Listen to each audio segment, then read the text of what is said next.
Okay. Good morning, good afternoon, good evening, everyone. Welcome. Sorry I'm a little late.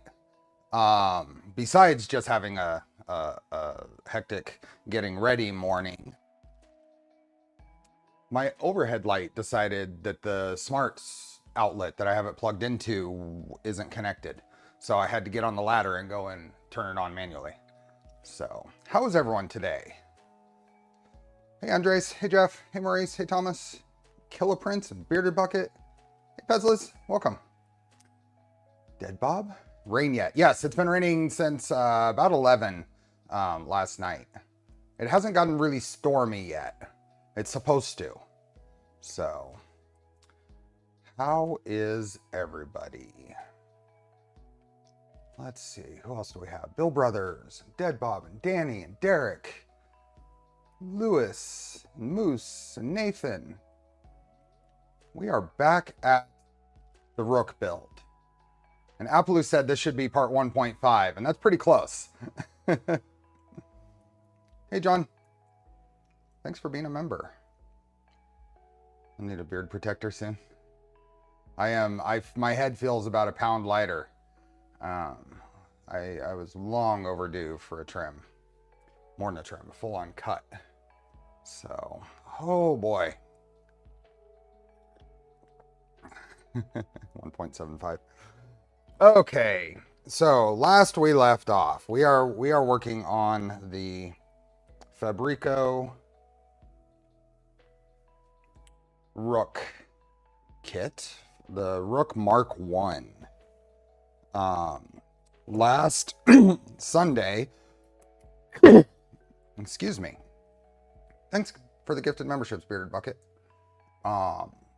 Last Sunday we ran into some issues that were entirely based on the printed parts.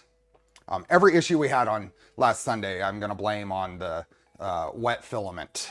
So this is Carbon Fiber ASA, and there was a large variation in the way that things like the 8mm rods and the LMU bearings were fitting. And very quickly after stream, I realized that the issue was the filament had absorbed moisture. And that has been my experience with ASA in general, to different degrees. Every ASA I have prints better after it's been dried. Doesn't matter the brand.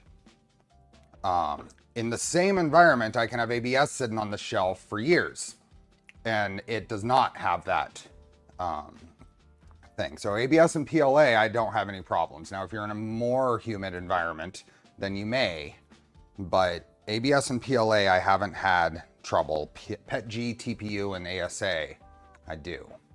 So,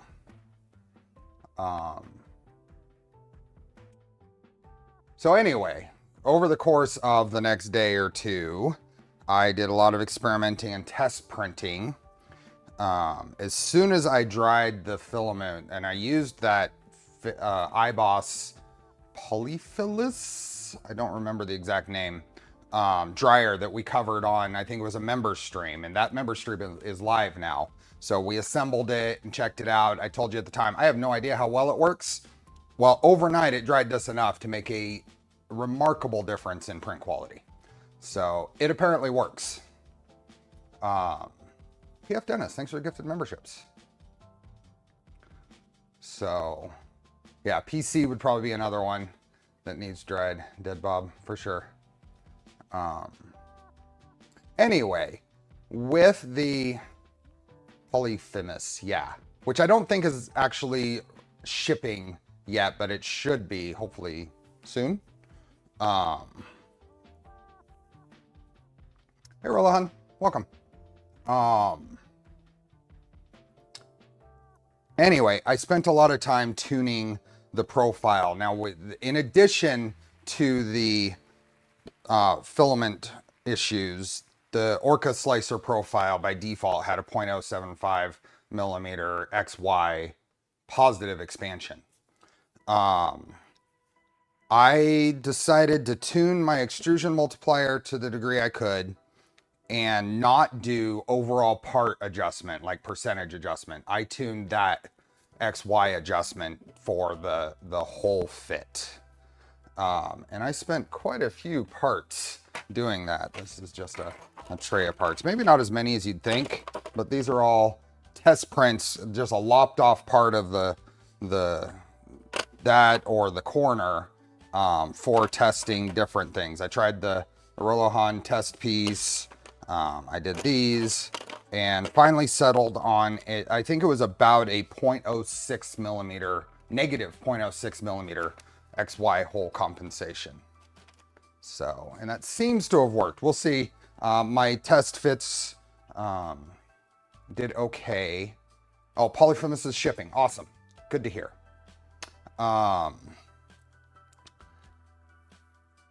Last night, I completely rebuilt the thing back to the point where we left off last Sunday. Now, the one thing I forgot is I forgot to put these two heat sets in.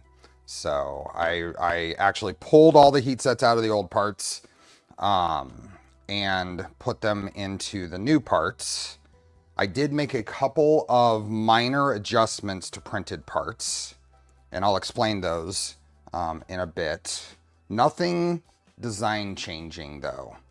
I decided I really need to build, I want to build this basically as it comes with maybe a couple of little tweaks.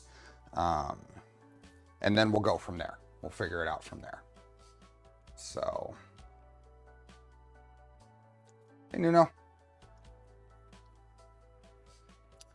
What else?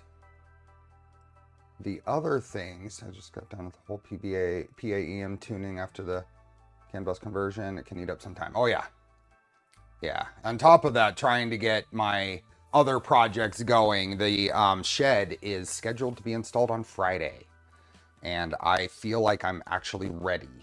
So there's nothing else. Now that the storms come in, I really can't do anything else. But the rain or shine, it's getting installed on Friday. So my efforts, a lot of effort yesterday was clearing the path, and I put down some tarps to try to keep the mud at bay. I don't know how effective it's going to be, but shed will be here, and very, very quickly you will see a marked change in this garage because much of this is going right over there. And things that you don't see are going over there, which will move some of the stuff that I actually use into more proper spots. So, hey Laura. Hey Sean. What else? So part of the changes I made to the parts is I added 2 heat sets, and I just kind of guessed where they needed to go. I figured out where the controller board is going to sit, and then there's just enough room that I think I can get a bracket that I'm going to bolt to the side here. And this is to support, because the power supply goes in here like this, and there is a hole here. I'm going to make a bracket to go there. I haven't actually made that bracket yet, but that's going to give some leverage support for the power supply. The other thing I did is I added 2 heat sets here only for the potential later bottom panel, because I'm going to attach that bottom panel to the 2 screws on the power supply, which is going to give it some other level of support. And then I just was looking for somewhere that I could easily put another couple of mounting points. So I'm probably going to print the bottom panel, and it'll probably have some built-in printed standoffs to reach down to the power supply and this point. I think that's the only changes I made to the bottom piece. So this is reprinted. I am down to grams of this Carbon Fiber ASA filament left, so I can't do any more reprints. Hey, Pushing Plastic. Hey, Obi-Wan. Hey, Mark. Hey, the GPs. Welcome. All this rain is causing issues. Our 240 volt 3-phase panel at work got water in it. Oh, no. Hey, JMF. This part I didn't change at all. I had thought, one of the things I thought would be a useful change is instead of these printed parts here to send a bolt, an M3 bolt through from the back that you could grab the belt with. That would also allow you to put a loop of the belt in and then put the bolt in. It might be easier to route, but I didn't actually make that change. On the top piece, we had talked about moving this to a better location for a heat set. Now it turns out Turtle told me that a heat set will fit behind this screw, and I put one there.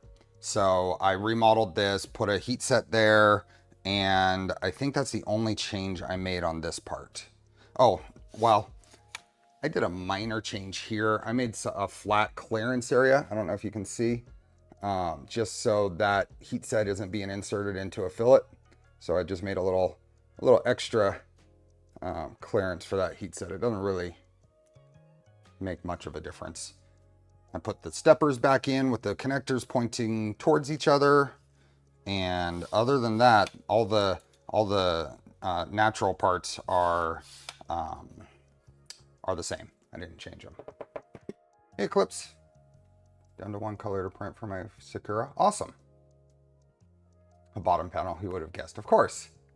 Fabreeko has the new colors of 3D ASA carbon fiber as well. Yeah, I saw that. I have the Makita blue regular ASA. I'm tempted to get some of the filled ASA.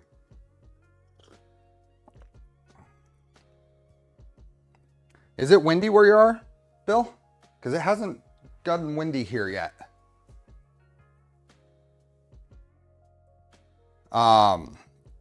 Okay, so I think that is where we're at. I did reprint because I didn't know what level of moisture was in the filament when I printed the, well, I do. It was wet when I printed the Sherpa parts. I reprinted those. I also, on Delmar's suggestion, printed a version that uses a collet in here, which is needed for a Bowden setup. So printed that. I printed this, the mount for the extruder with apparently a heat set here that allows you to drive a screw in to kind of stiffen up that. I did not change the tool head. Yeah, it's getting windy. I imagine that's on its way here. Hey, Steve. It's blowing 45-mile-an-hour gusts there. Yeah. We just got 18 inches of snow. I would trade for some wind. I can hear, I mean, it's definitely something going on out there. But yeah, we're supposed to get some pretty strong winds. I'm hoping that the area around my work site for the shed is able to be kept dry enough. Every stream we do a Polymaker filament giveaway. The link is in the pin post and the description. We'll do that at the 3-hour mark, which is about 2 hours and 45 minutes from now. You have to be here to win. Make sure you get entered. And we have a bunch of entries, so you weren't even close to first this time, Bill. Hey, Delvin. Okay, what else did I do? I think that is where we're at. Little aside between streams is I am planning a Milo CNC build. The kit is here, both parts. Last time, I think it might have been Tuesday's stream. I showed one box. I have both boxes. I'm trying to catch up printing parts. I did print the front of the spindle mount. This thing is hefty because they recommend full 2.4 millimeter walls on it and fairly high infill. The problem is this one printed weird. I mean, it looks absolutely gorgeous as far as the prints. This is Fusion Filaments Red Dwarf ABS. Busy Yurden friend.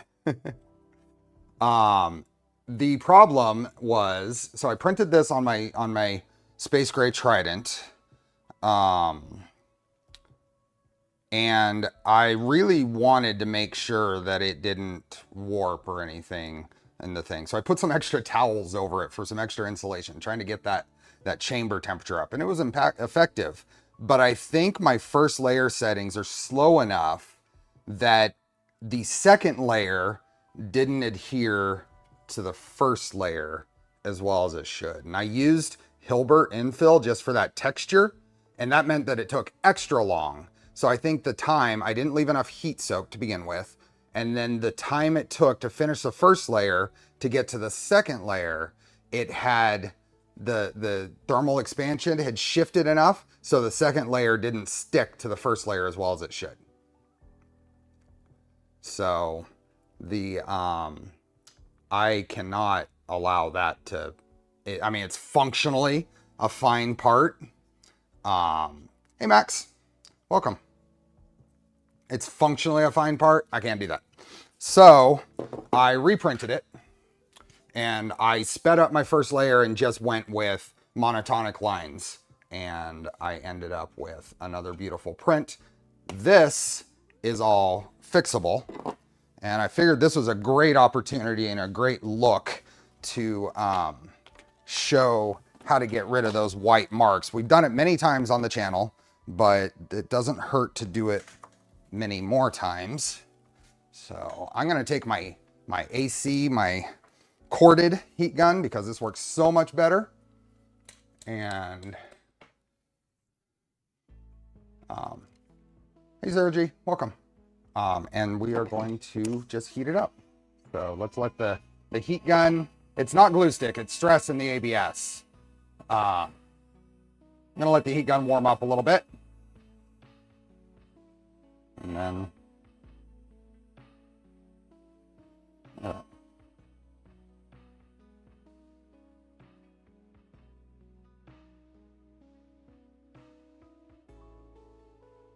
don't hold it on one spot too long, especially a good heat gun.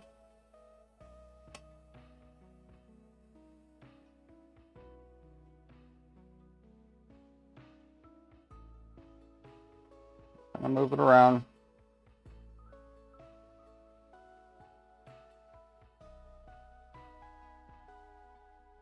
Look at that. Isn't that magic?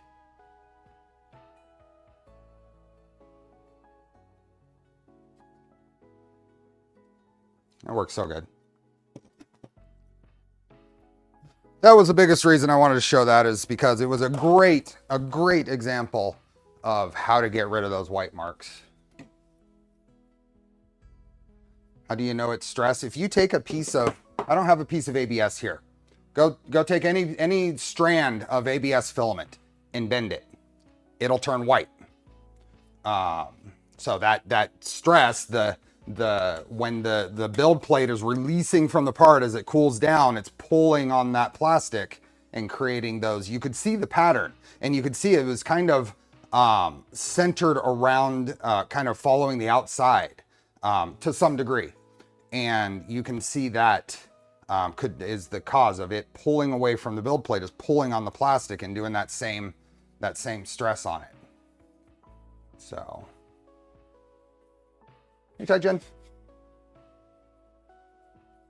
So yeah, the heat gun takes care of it, and that is a great print.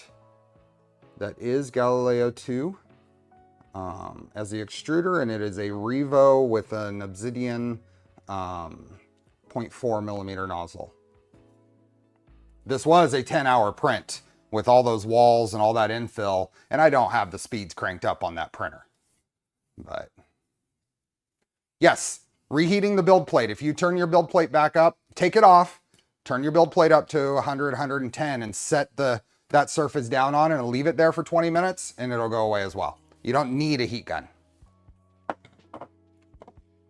That's a good point. I do that often, especially if I have whole printers worth of parts, and especially small parts. So that's great. This is bad for thin parts. Doing the heat gun, it's way too easy to cause it to warp. But for thin parts and small parts that you don't want to burn your fingers, put them on a build plate. Heat up the build plate and put them on there. So. What infill did you use for that? Cubic, 40% cubic. Got Fabreeko's new satin build plate in for my 2.4, testing out, printing the front facing parts for, I need to order one of those because I want to try it.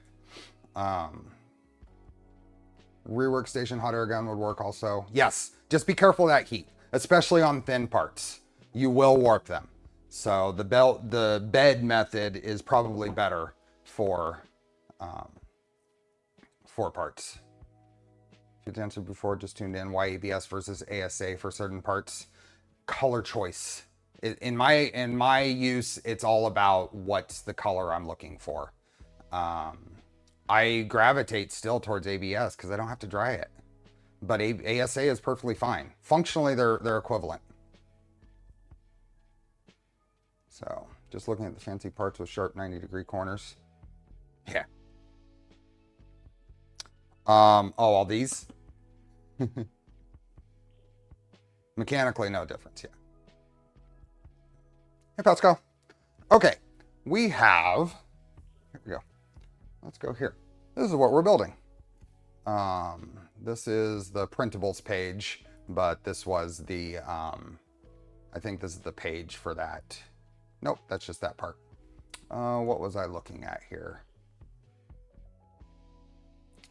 This link should be in the description.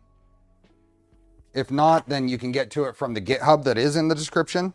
This is the source for, this is the best place to get updated files for this, for the Rook. And this is the non-Fabreeko version, huh? So let me see, where are we at on, let's go back. Where are we?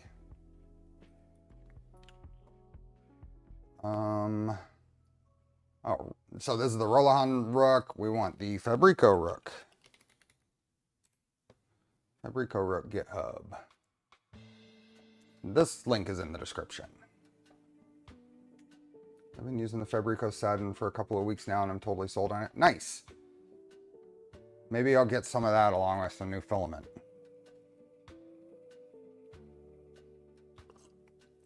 Quite a bit less textured than I expected. I like that middle between satin and texture. I like super fine texture. I really like the Prusa build sheets. Prusas are my favorite textured sheet. Okay, Rook Fabreeko. This is what we're building here with all this stuff. Oh, I forgot to say something. The other thing I changed on here is I added heat sets to the top for that plate. The plate, these are modeled at 8.2 millimeters for a theoretical friction fit with the 8 millimeter rods. The holes in the top plate are modeled at 8.5 millimeters for a slip fit. That means that this is not going to hold down on the bottom. If there's any warp here, this is also your reference surface for your Z homing. I thought it would be better to bolt this down. So I added holes here and I added heat set inserts here so this can be screwed down and held in place. And I just realized that, oh, it does match. Okay. Hey, Obi-Wan Kenobi. So your Rook is going to be without the frame upgrade. Correct. This is not the 2020 Rook. This is the Mark 1. And this is also an early Fabreeko kit. It's my understanding that some of the bits that we might run into here should have been corrected. If they haven't, then this hopefully is an opportunity to notify of anything that might be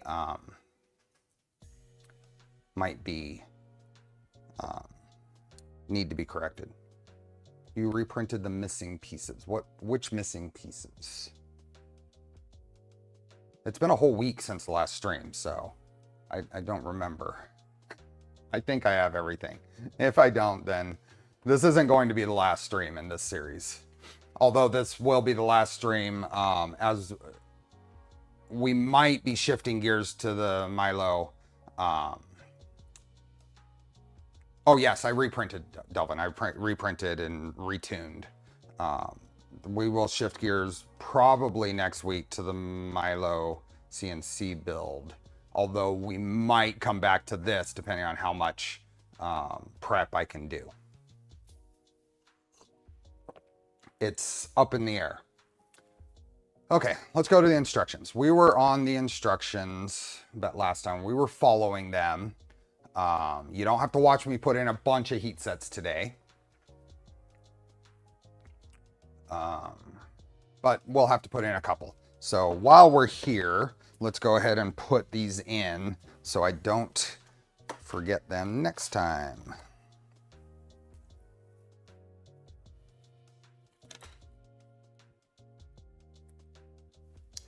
Okay, let's see here.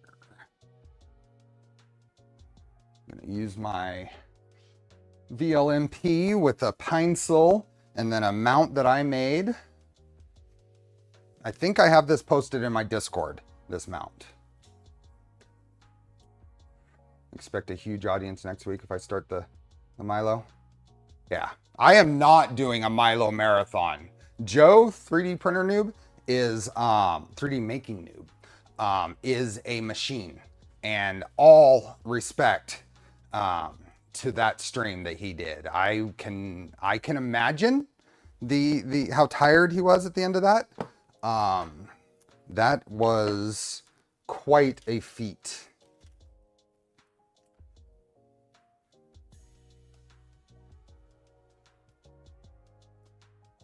Max.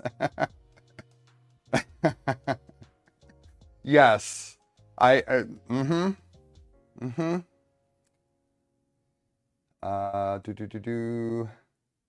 I expect a huge audience. It has all the parts for Voron CNC, builds a Milo CNC.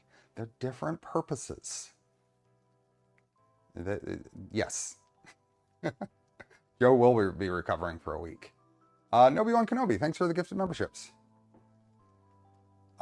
This is an LDO Milo kit. So. Okay, this is heated up. It's already gone into sleep mode. I haven't adjusted that. Let's move it, heat it back up. I think he went 11 hours.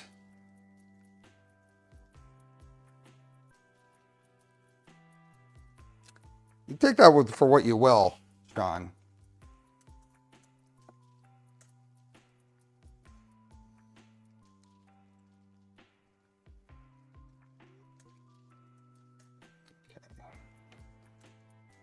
Forgot, I gotta left hand this. Otherwise I just block the view and the wonderfully interesting view of inserting heat sets.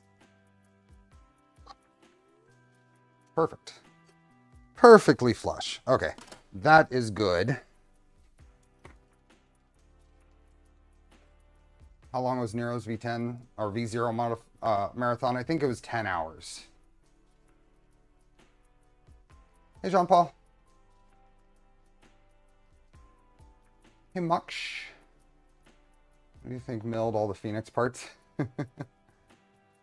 Those hand carved, yeah. Okay, so that is done. Then we got the upper frame. I redid all of that. We did the tool head. I need to put new heat sets in those parts. Where is this? Is that this guy? Yeah. So let's pull this out.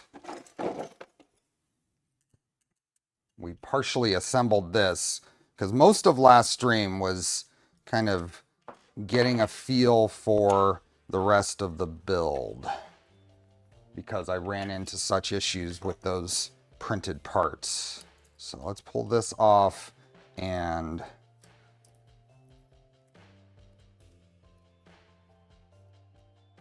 swap this. So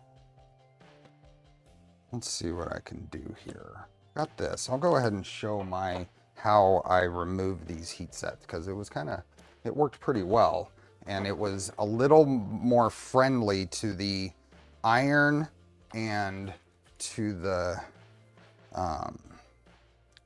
insert than my normal kind of roll it out with heat. Hey, Jason.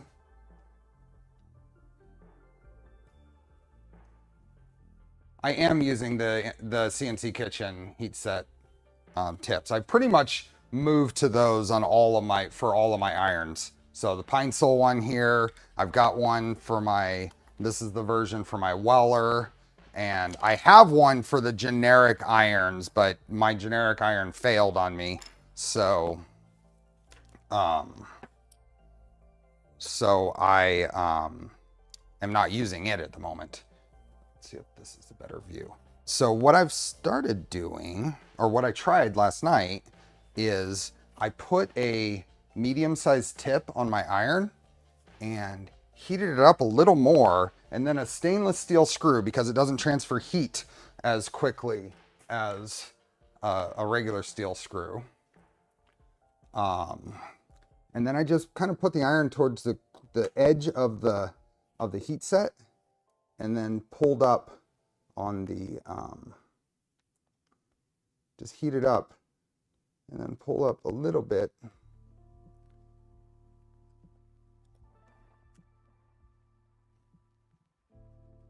There we go. And just pull it out with the threads of the thing. Now my previous version was to use one of the Amazon heat set insert tools, put it in here, and then roll it out. This seems to, and this is the first time I've done it, was last night. This seems to, I think it's a little more friendly on keeping the tool, the insert tool, nice, and keeping the heat sets nice. So I'm gonna heat that up until that wiggles a bit. Pull it out. And one more. It doesn't take very long.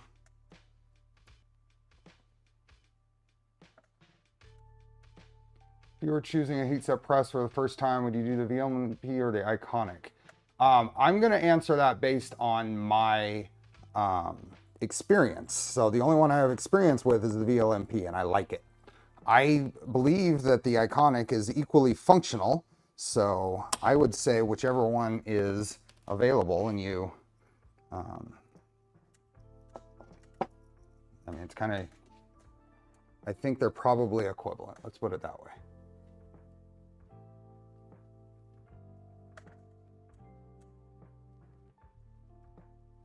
But my recommendation is only based on my experience. So I have the VLMP.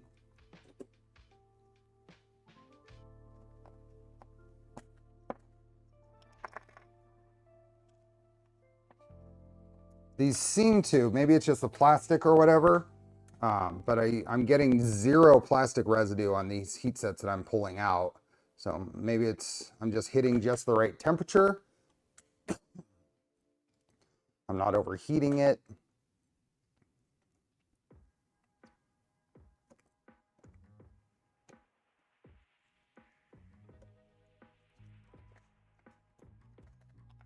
There we go.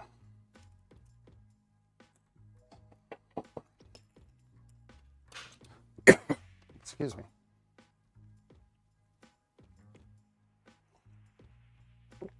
I wanted to make these are all printed originally. The crew got involved and we ended up with extrusions and linear rails and a $400 bomb at the time. I cut some threads on an old iron tip and simply screw it on. Use the LDO heat set insert tool to pull out the heat sets as it has in 3 threads. Does it? Further up the thing it does, but it should slip in at the bottom.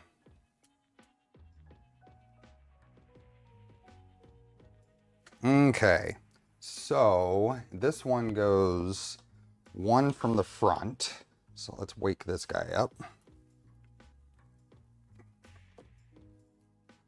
A lot of my printers benefit from leftover parts. Really hard to make. Yeah, you definitely, recycling parts is a good thing. This one goes from the front. In any case, whether it's a VLMP or the Iconic or whatever, I do think that one of these presses is handy. Even for someone that doesn't do as many inserts as me. I think just when you're building a whole printer worth, being able to just let go and go to the next insert is pretty handy. Instead of having to reach over and and put it in the holder or whatever. You know, being able to just kind of let that go, move on.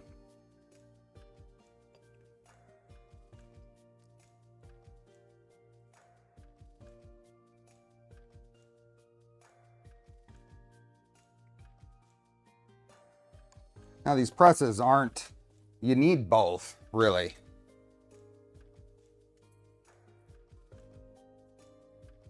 You need both because now we've got an insert here that's in at an angle. And I could probably just kind of sit here and I should have one more heat set here. Did it roll somewhere? Yeah, it rolled over here. So what I'm going to do is just kind of hold it and put this in here.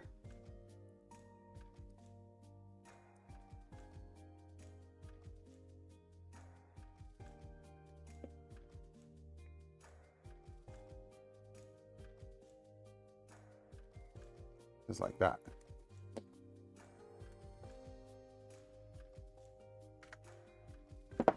Then we got two more in the top. 1, 2, 3 block is being very handy for giving me a surface to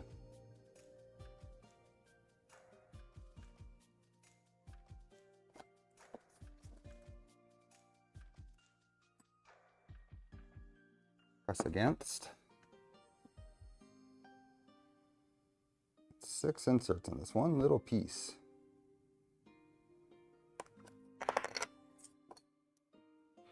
Okay. John, welcome. You like that label printer, Apollo? You got the orange brother, right? LiDAR sensor to get the inserts the right depth. Hey, you get them most of the way, and then you press it in with something metal that'll insulate your finger from it. Okay. So all the inserts are on that. I'm not changing this. Then we did the feet. The feet are back on. And now we're going to insert the rods. Hey, Shammy. So here's where we are going to get a good feel on how this is going to go. So get all the linear rods, and I think I'm just gonna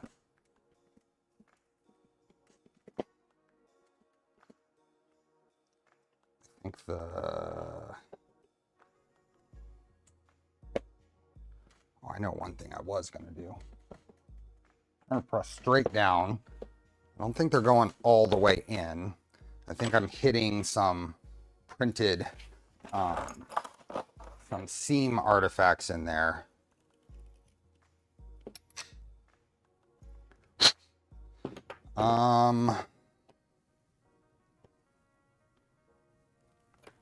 What do I have? If I get a clamp, where are my clamps? Are they way over here?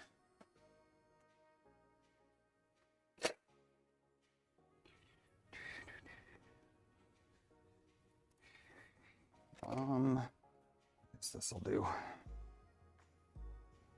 Get a clamp. And will fit anywhere within a force. This stuff out of the way. Go like this. Let's set that guy in there. There we go.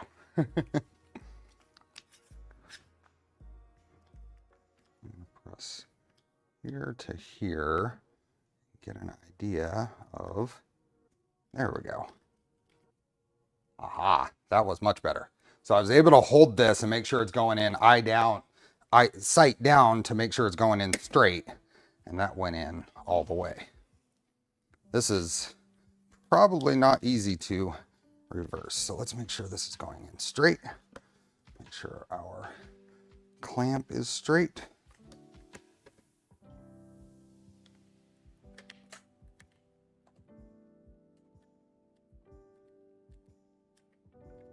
Okay.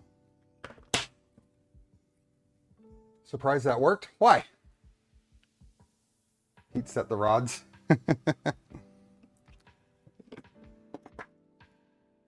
And then I can probably do a little check here. We're at, let's see, 183 millimeters. We're at 183 millimeters. Okay. Can just hold itself since that's there. Where are the other rods?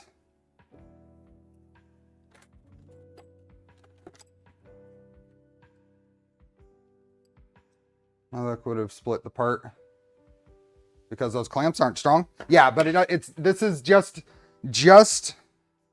a little bit more force than I can reliably put on it myself. And this is also helping me have a little more control over it going in straight rather than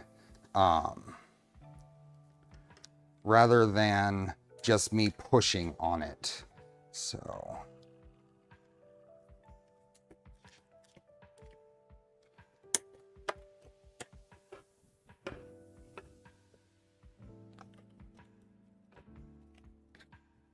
And some of these I've already started to push in, just test fitting, so.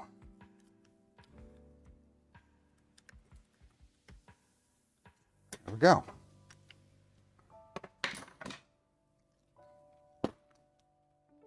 So now, here, 183, 183, 183, 183. Hey, Jeff. Why not drill? You want these to be a friction fit. You want these to be a friction fit. The only thing that holds this printer together is the belt, and that's on the back. So otherwise there's nothing holding the top to the bottom. So. Hey, 3D experiments. Okay. You can actually go through the instructions. This is your first square and level check on a known flat surface. Make sure the feet don't wobble. I don't know that this is a known flat surface, but it is sitting well. Flip it and stand upside down and check for wobbles. Make sure all the rods are inserted evenly. Yep. Oh, flip it upside down. Check for wobbles. Hey, cool. Awesome.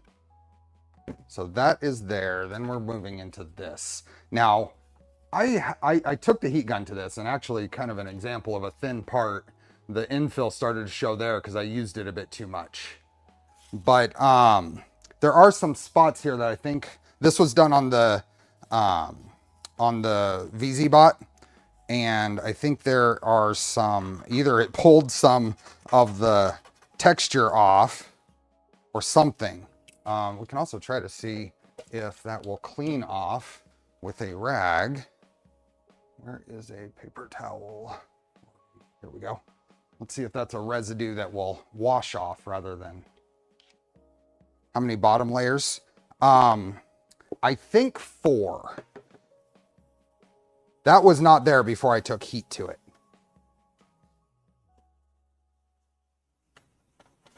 But there was some aggressive stress marks on this.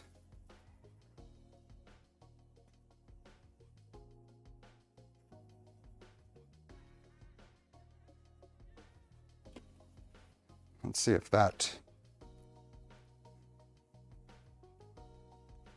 Oh, that wasn't mild heat, John.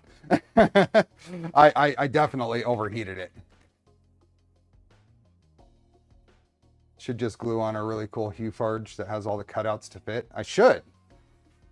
Maybe one day when I have the ability to do that. That one went away, so I'm wondering if I spend a little more time, because that was a major one there. I wonder if I spend a little more time on these others, if they'll go away.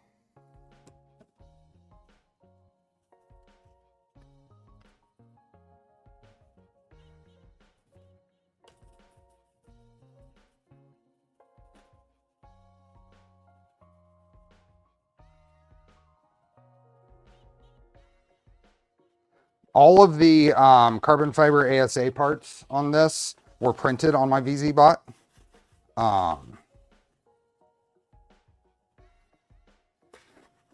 With basically the default Orca Slicer profile for it as of last time I updated. If we look, because I think this is kind of interesting. So VZ-Bot, let's go to my printer. We look at this thing, and this was the last print. But if we go to the history, let's see. This deck panel took me an hour and 13 minutes to print this. The bottom frame was only 3 hours and 19 minutes. The top frame was only 2.5 hours, less than 2.5 hours. The main bed was less than 2 hours. That seems pretty good. As a quality versus print time print, less than 2 hours for this. So, Rafa, I don't think that that the VFA issue has necessarily been solved. There are, it doesn't show up on a lot of these prints, but it has shown up on other things. One of the interesting things, just another, let's squirrel a little bit here. These are 2 test pieces, right?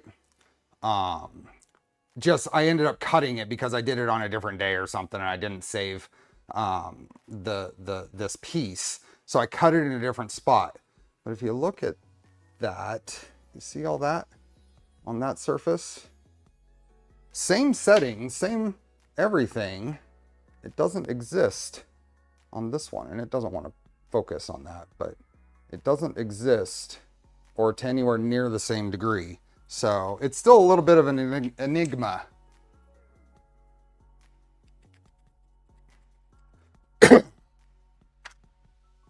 Okay, so I'm pretty happy with that. Many of those marks went away, and I can tell that's where, because I was really wanting stuff like this to not warp, I had put fresh glue stick on, and I don't think I evened it out as well as I normally do.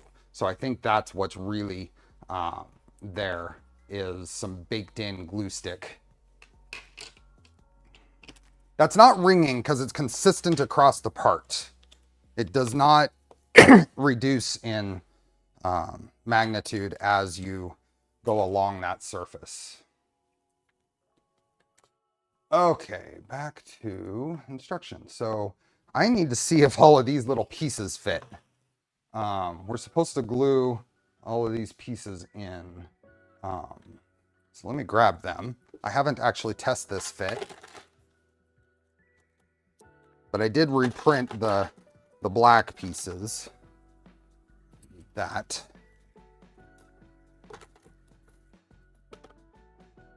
Okay, so let's find out if these even fit.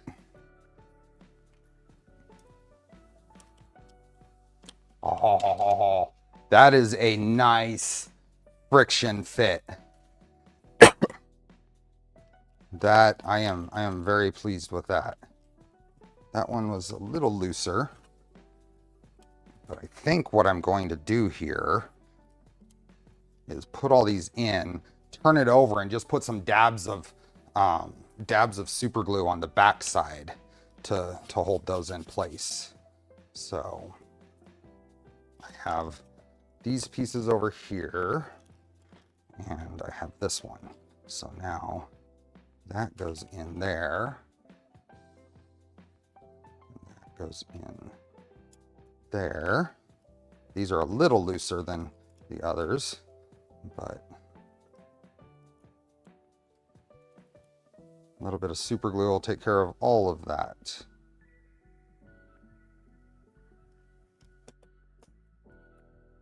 Cool. Ooh, the Max STI. That's a great idea. That is a great idea. Let's acetone weld them. Okay, so I've got to, since those are a little looser, that first part was a wonderful fit, but what do I want to do here? How do I want to do this? I want to hold that down. I want something on the other side. I want something on the other side.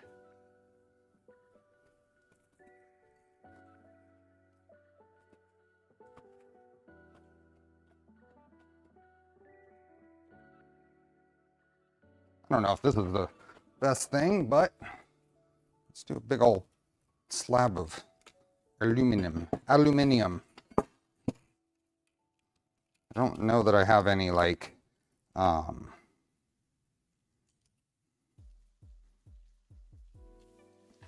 there. Then will this be enough weight? I'm gonna hold that flat.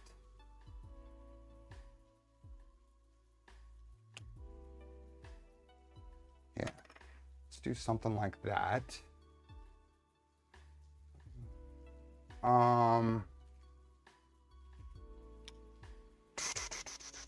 Where is my acetone? I am going to be right back. Even though Max might still be here, we'll still get a little bit of this. I'll be right back.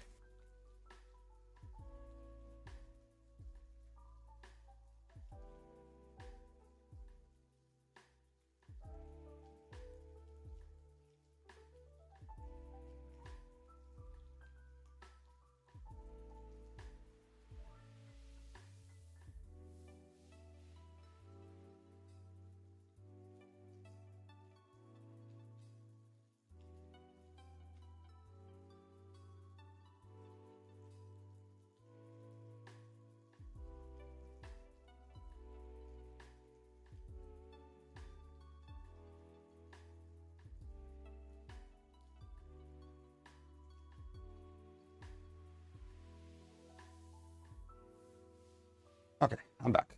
I have acetone. Okay, I have paper towel, acetone. I need gloves. Gloves. Where are my gloves? Ooh, it is raining out there now. I know that's not coming through, but it is raining pretty good.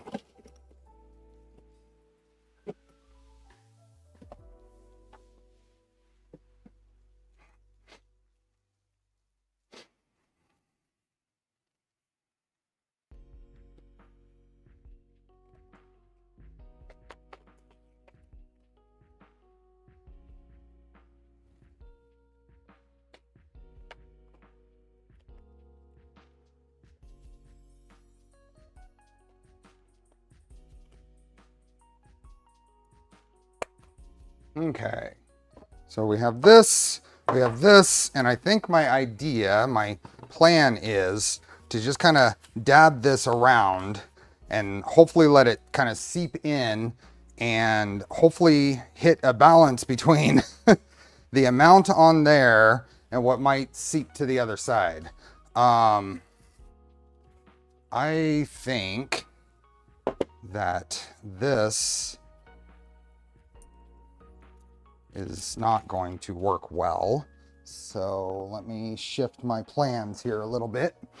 Let's put this on here and here. Making sure I have the textured side up on all these parts.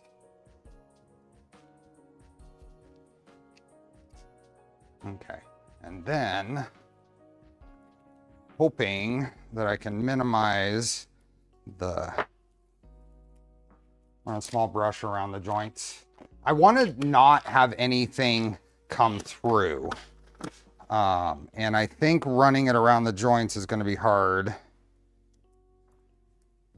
I don't really have a brush right now. So what I'm thinking is simply tape and really seal it down.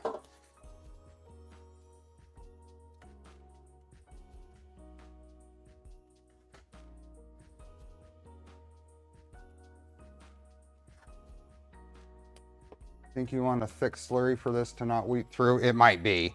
And this might be a terrible idea, but I've not done this. So let's try it. Just giving it a lot of pressure to try to get the tape to stick on the edges. I also don't want to spend a ton of time on this. So this is something that I kind of didn't think about. Sorry if this goes wrong. It might, and that's okay.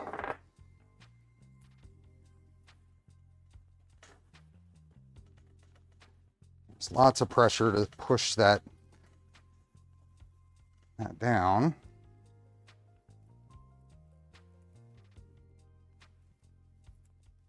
And if it really goes wrong, I can redo it, right?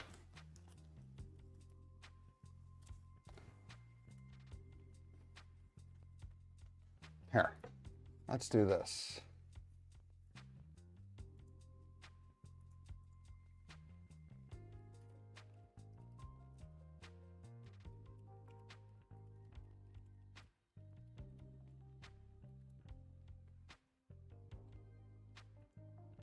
There we go.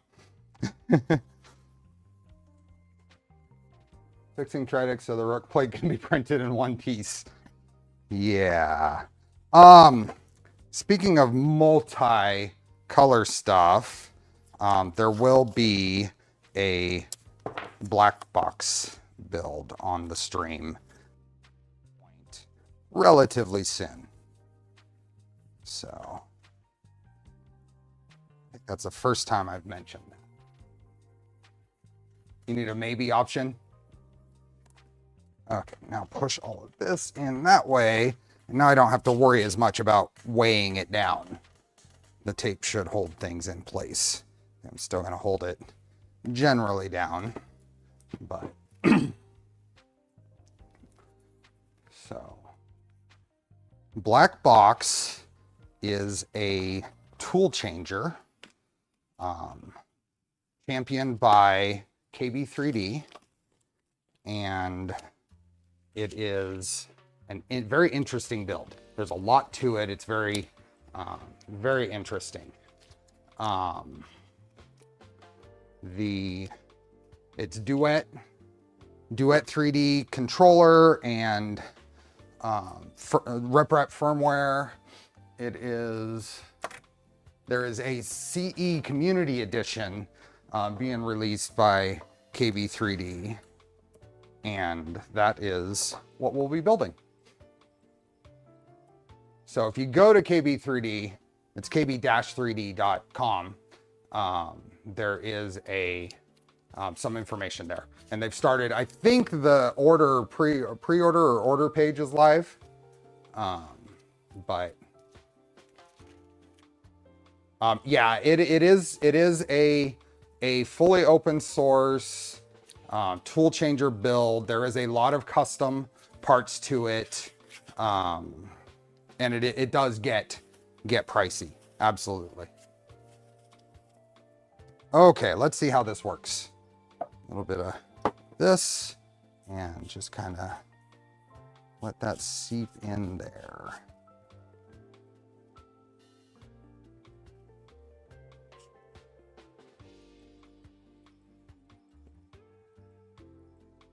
Ooh, it's definitely reacting. Just make sure I've got enough. I have no idea if enough will seep in just doing that.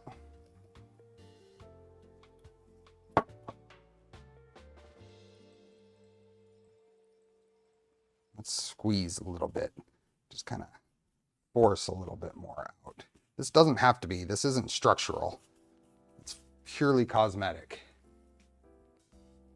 This is the bottom side. I'm doing the bottom side here. This will never be seen. We tape the top side. And then I think I'm just going to leave that right there.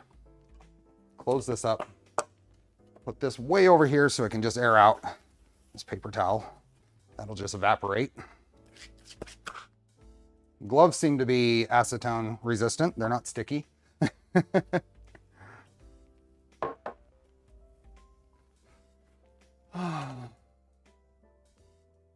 We will see it. Hey, Mad Cat. Yeah, can always add more. It's very possible that I've had that is seeped through, especially down here where the gaps weren't as tight. But we will let that dry off. Would heat clean up the discoloration for that? No. This is basically melting. It's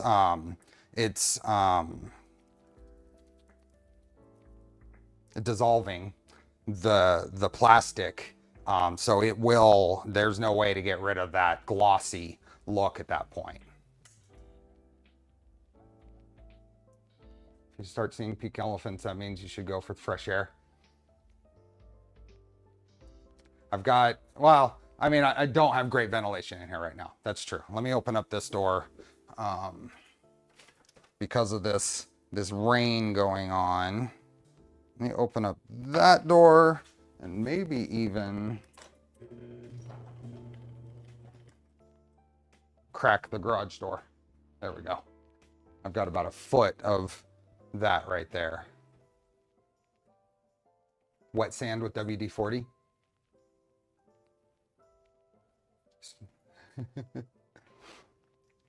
Okay, I don't know how long that should sit. So let me go ahead and pull my gloves off.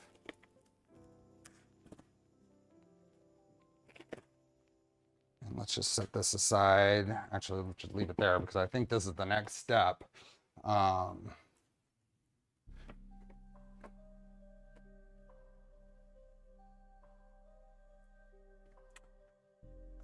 Okay, drop the panel down over the rods. Pay attention orientation here.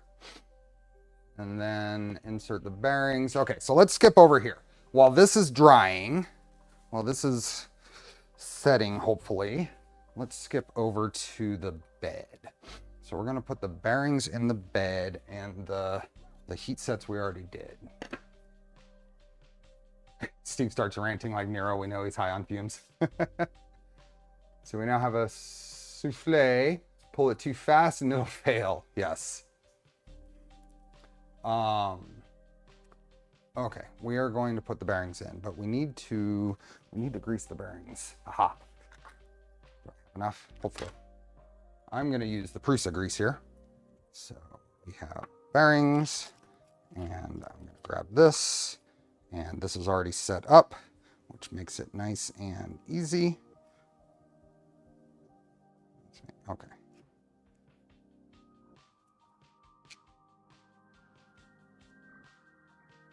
Just get yep, there we are. Grease in there. I have another, yeah. Just get the excess off the end here. Hey, David.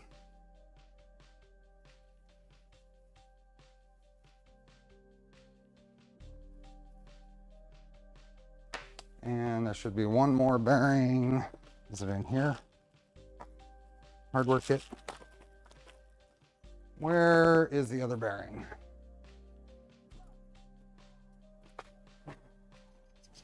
Got parts there. Where, oh, where did the other bearing go?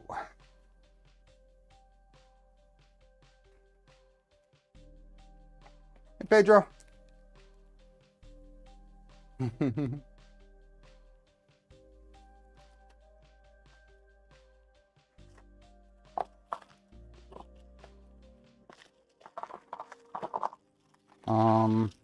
Where is the other bearing? I know it was here. We had it.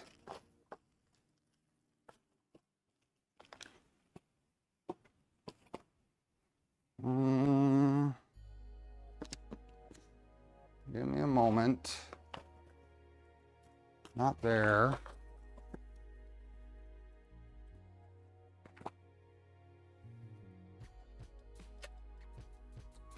Where, oh where? Maybe it's in the other garage.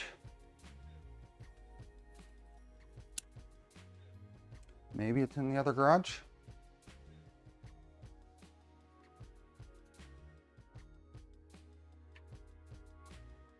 3D experiments. This is 3DO, Carbon Fiber ASA. Yes, blame Pooch. That is a great answer here. Blame Pooch for the build he has nothing to do with. I still agree. Where? Okay, let me check the other garage real quick. I thought I had both of these handy. Maybe I took it over there for some measurements for something. Be right back.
It's not over there.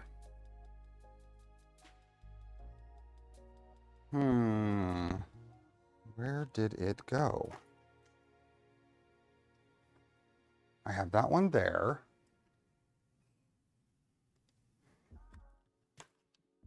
That's the one. It's not sitting in part. This is not good. There's only so many places I have parts. I know I have it. This is the... I know I have it somewhere. Did you leave it with the defect part? Well, this is the defect part. And if you see this was the issue. Big issue. That was the bad part. It's not in here. It's not in this box. I apologize, folks. I need to figure out where this went, because this is kind of the next step. I didn't accidentally put it in the Prusa parts. I'm checking.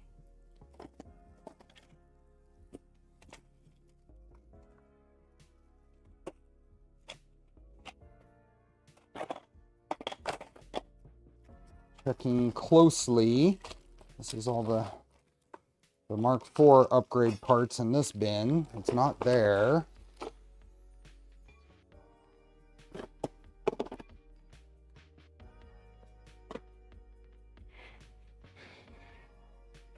This...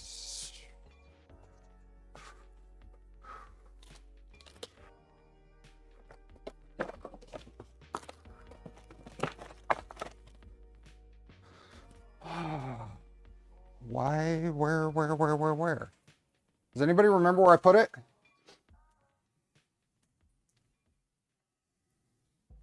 Where else might it... Could it have rolled off the table? It could have rolled off the table. It is raining good out there.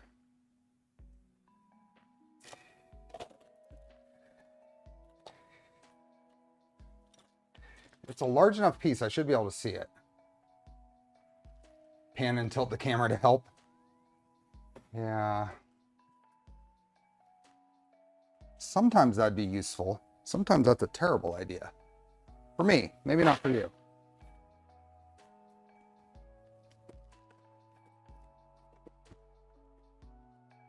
What in the world?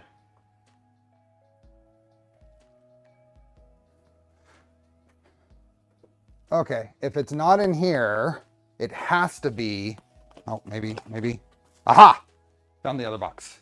Here it is. Found it. These little, I have a bunch of these type boxes. This was sitting over here on this side of the table, just a nondescript. Okay, back to,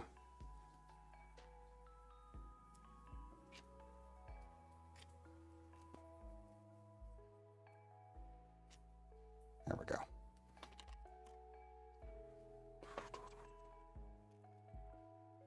Back at it. I can tell you don't need a dandruff shampoo. Oh. My hairline though, holy moly. Start color coding the boxes to keep track of which come with which project. No kidding. Okay, let's get this over. I'm gonna close that door, the garage door again, because it's kind of loud. I don't think you can hear it, but I can.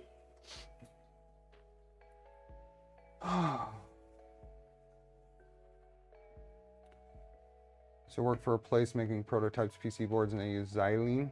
Not nice stuff. Okay, those are done. We are going to place them in this part.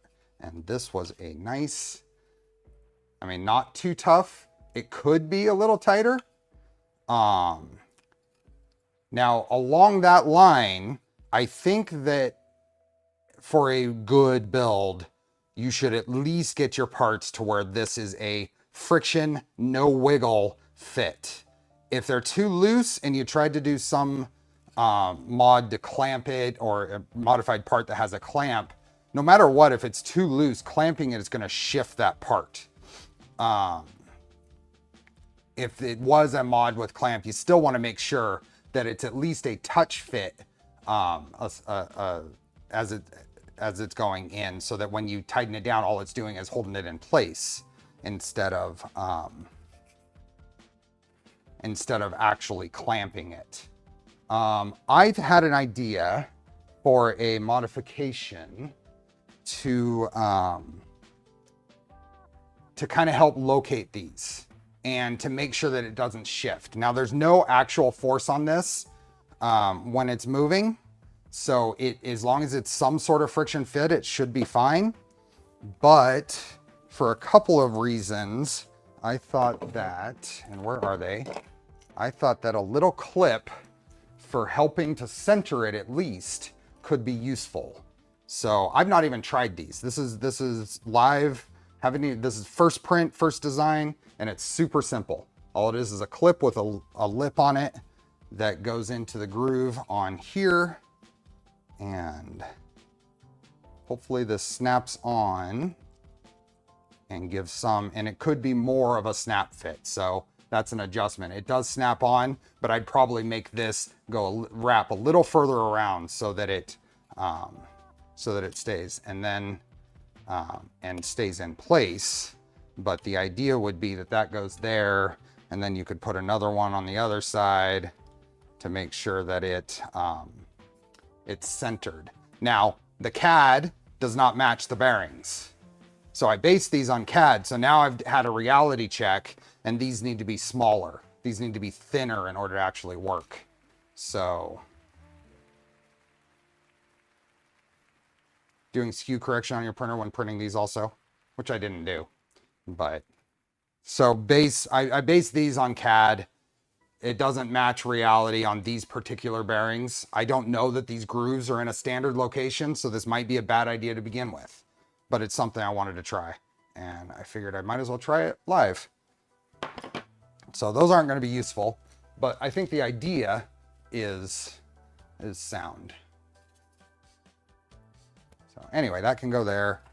This one can go on this side, and that takes some amount of force. Trying to center that. Those basically printed C-clips. Exactly. That's exactly what it is, Michael. So if I was to tweak it again, I would make it wrap around the bearing more, and then I would take some actual measurements for the bearing. I didn't. That was an idea I have. I didn't even have enough time to print it before this morning, so I figured might as well test it live.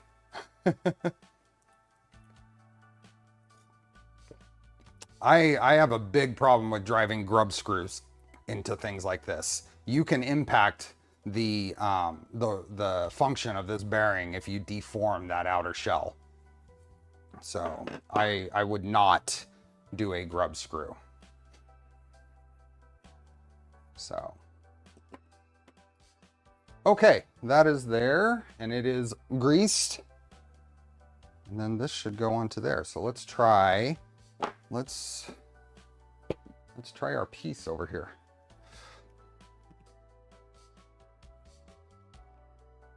It is dry.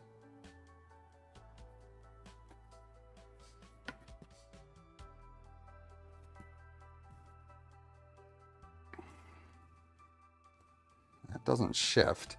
When I press on that, it's not shifting. Those aren't shifting, so I think might have been successful. Let's see if anything bled through. Would it make sense to extend the frame around the bearings so they sit flush? I don't think so. One could use a Prusa fastening method. Well, that's encouraging so far.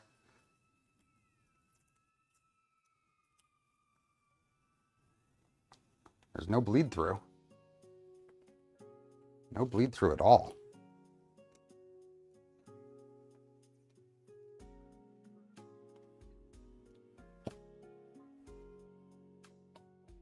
There's no force on that. I'm not going to press on them hard.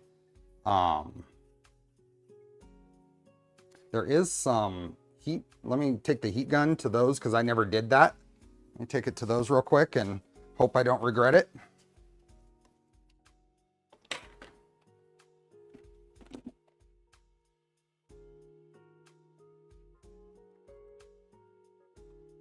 Hope I don't regret it.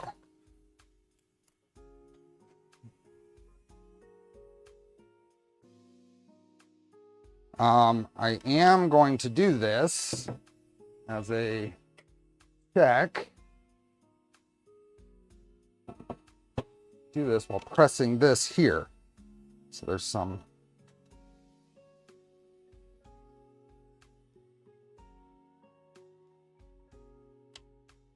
just a little bit, and keep that pressed just to try to keep the heat away from the back.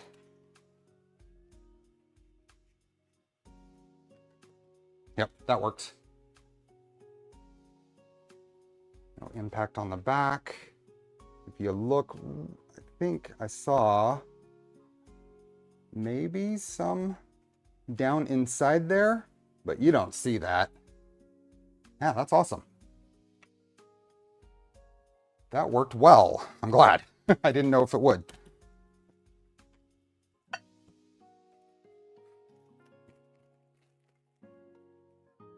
Where are we at? So we try to hit, thanks for the reminder, we try to hit 300 likes by giveaway time. So we have an hour and a half till giveaway time, and we are at 168 likes with almost 400 people here. So, okay, the front is the one with the power supply mounting holes. This goes right on here.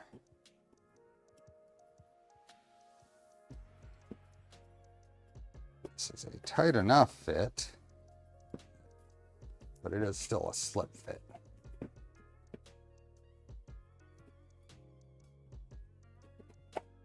Yeah, YouTube doesn't update that automatically for you, so you gotta hit refresh.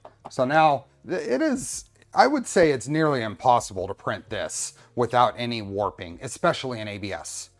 So that's why I added these screws to hold it in each corner. I'm gonna use some black M3 button heads. Figure out where I put those. Here we are. I think we're gonna use some M3 by 8s.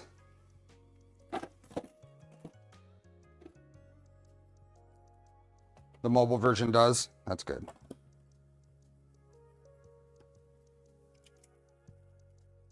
Black M3x8s. The kit comes with all stainless hardware, but black is going to blend in. Hey, Uncle Paul.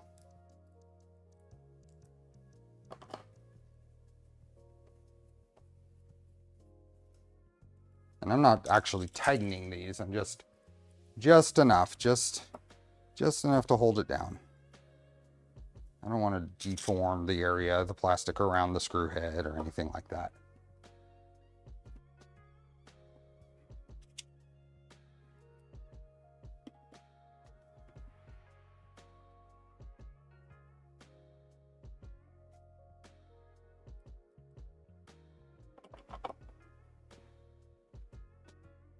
I am so glad that acetone worked. Whoever suggested acetone, thank you. I'm glad my application method worked. Chat replay usernames reflect their current, so during the last Pooch Trident Nero shows as the new name. Oh yeah. Yep.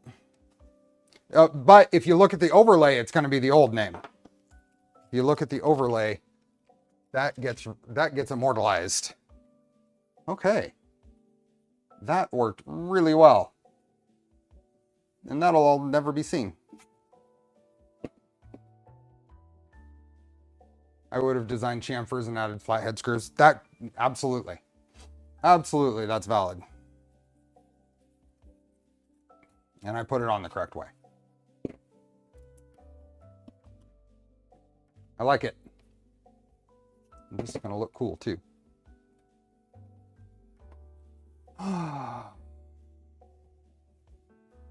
Okay, now we can put the bed on 0.3 Ugga-Duggas. So now this will go on here. I'm going to make sure I don't dislodge any bearings in there.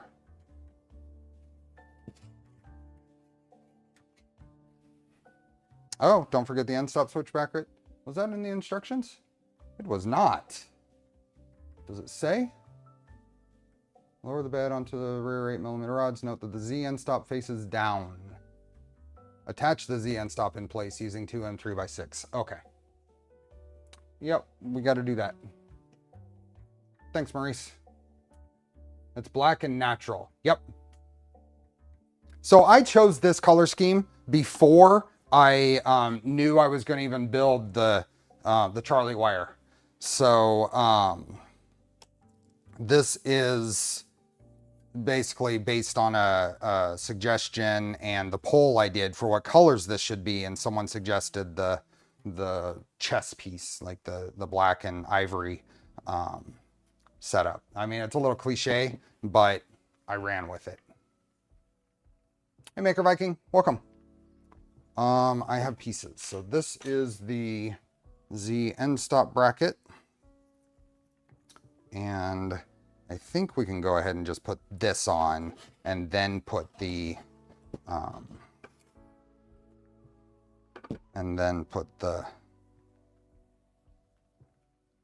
oh, there it is. That blended in, and then put the micro switch on there later. That blended into my eyes. I couldn't see it. I did not notice it. So M3x6 and 3x6s, these guys. So I'm going to put this on right now. And where is, I don't know where my little green handled ball end driver is. These are 8mm rods. Mensch. Hey, Philip.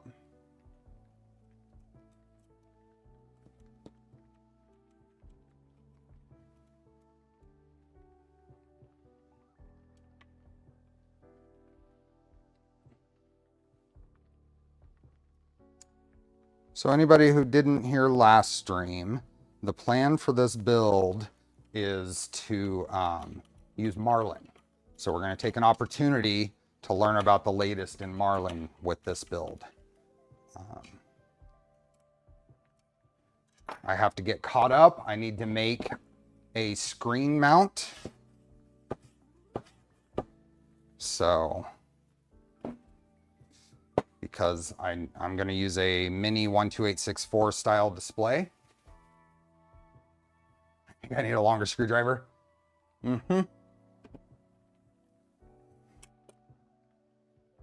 See you later, John.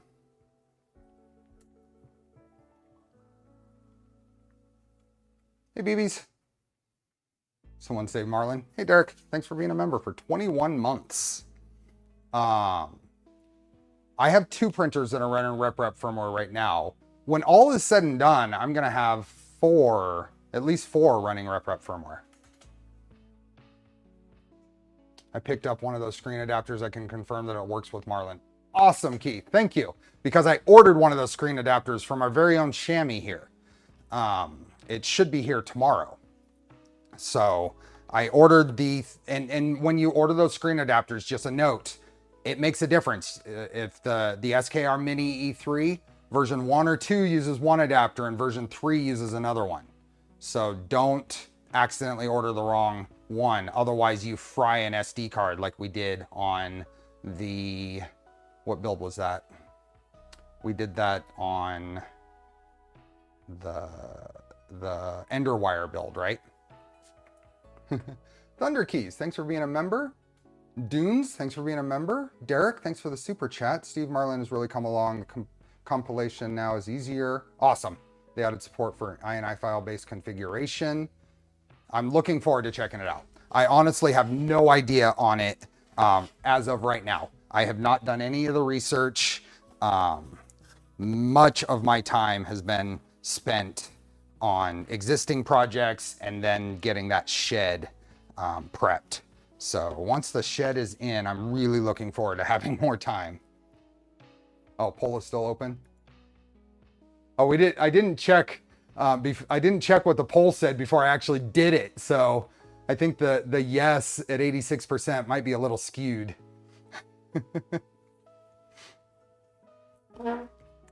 225 and 400 people. That's great.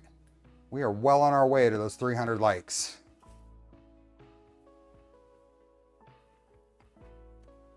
Okay, that's on there. The Z endstop that I didn't see is on there, at least the mount. We lowered it on, and then we did this last stream. So we built the gantry last stream. It was around 80% when voted whilst we were hunting bearings. Okay, so it was still pretty high confidence in my method. That's good. Hey, Bob, welcome. And then we're going to place the top frame on.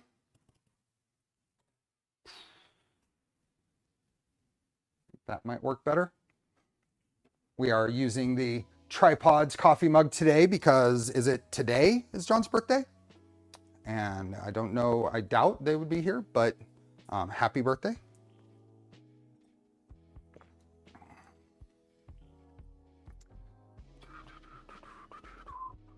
Okay, so this is going to go on there, and we're going to very carefully make sure everything lines up. There we go.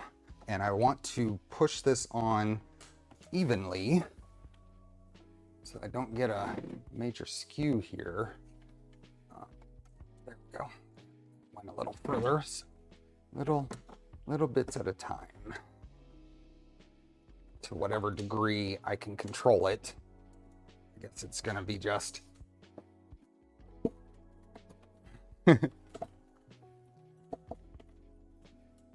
feels like you have 100 times more hours in your days than I do with 2 small kids struggling to keep up with basic house stuff without doing all that stuff you get done. Unfortunately,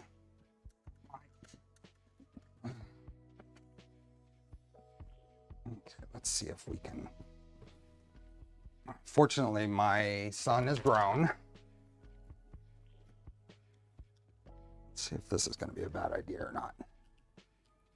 Because I don't think I can get quite enough distance there.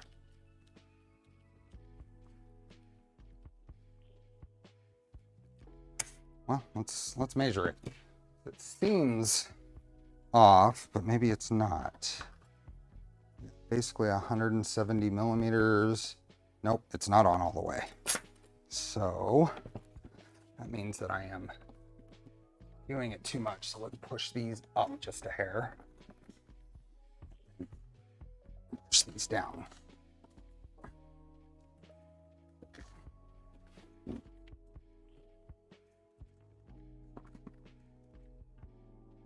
It's not going in all the way. That's a lot of pressure on there.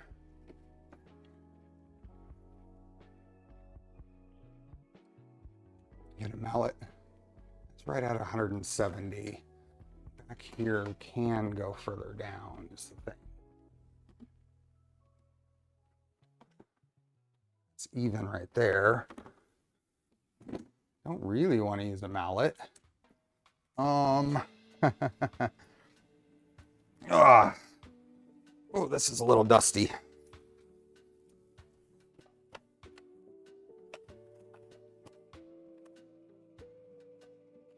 A little dusty here. We are going to bring out the big guns though. Nice thing about this, fully parallel jaw.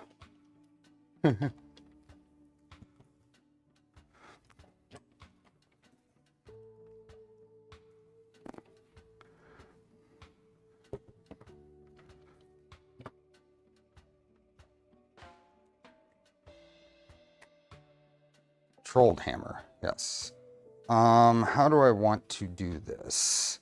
I think what I'm going to do is take off these bearing stacks temporarily.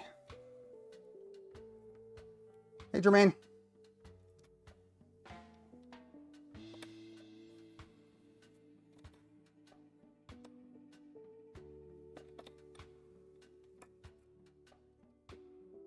The reason that the V2 and V3 SKRs use different screen adapters is that the V3 adds 5 volts to the SPI pins. The V2 adapter will pick up the 5 volt for SPI if mounted on the SKR V3.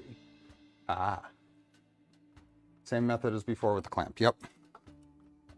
Let me get a little wider angle here.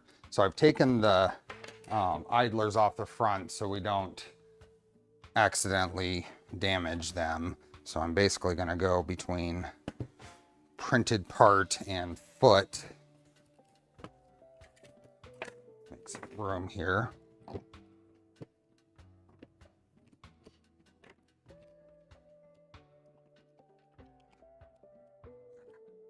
These are always fun. Okay, so nice and parallel.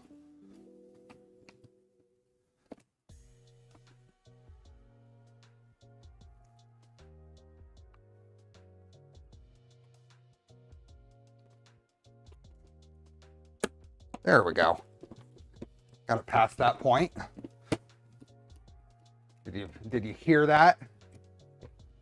It is 24 volts, yep.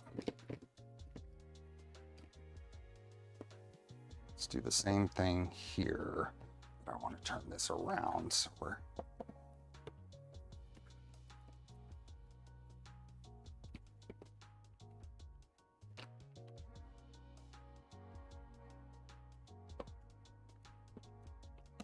There we go. Got it past the hard part. And then down in the back, down in the back.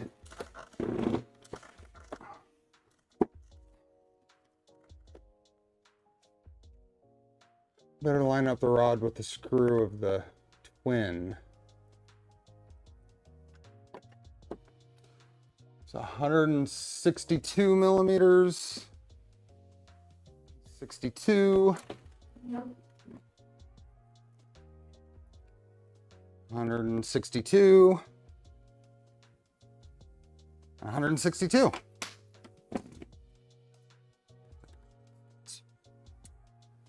Yeah. Everything's, I think that's all the way in.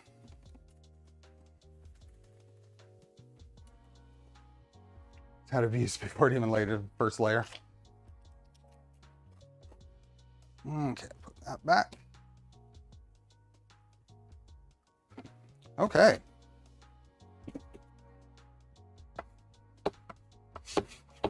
That moves fine. That is not coming apart now. How's your Sakura 240 build coming along? I'm still printing parts, one plate after the current one finishes. Awesome. The Sakura build I am only making progress on Charlie's Angels streams. So coming up, this month's Charlie's Angels stream is going to be on the 17th. I probably couldn't be ready by this coming Saturday, but Luke, Digital Dragon, is holding his birthday celebration stream on Saturday, so I wouldn't want to interfere with that anyway. So he's doing that on the 10th, so I will do the next part on the 240 build. Charlie's Angel stream will be the 17th.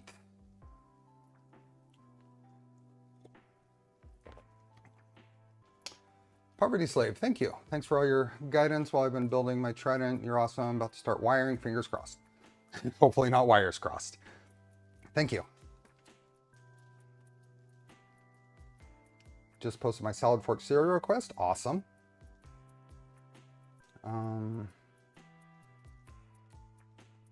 Yeah, and I did buy a new radio for it. I bought the Radio Master MT12. I was really cool to see that it was open source. Last time I went searching for a radio for the Death Racer, I was looking for a stick radio, and I had heard that there were open source radios out there.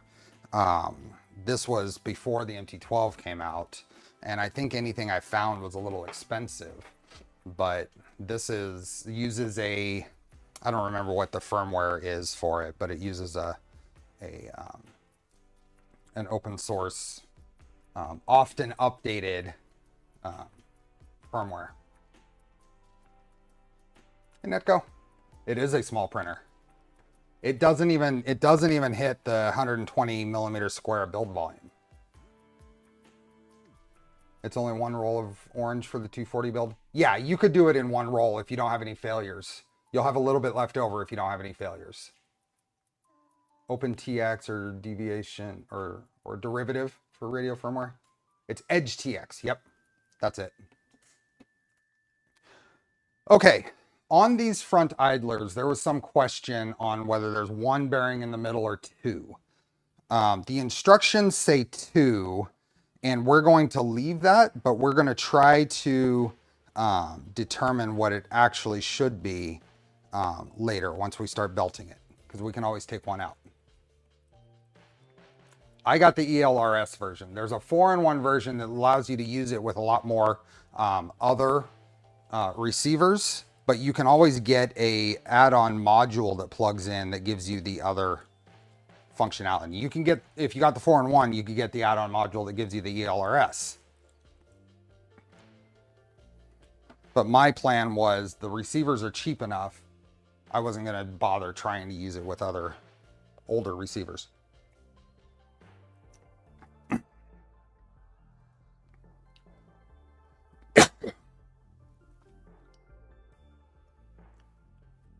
Okay, that is looking like a printer now. We are 45 away from 300 likes, and a little over 400 people. Radio Master. So Radio Master MT12. It's relatively new. I think it's only been out a few months. I ended up buying it off eBay. I hope that doesn't bite me, but their direct was it was going to take a long time to get.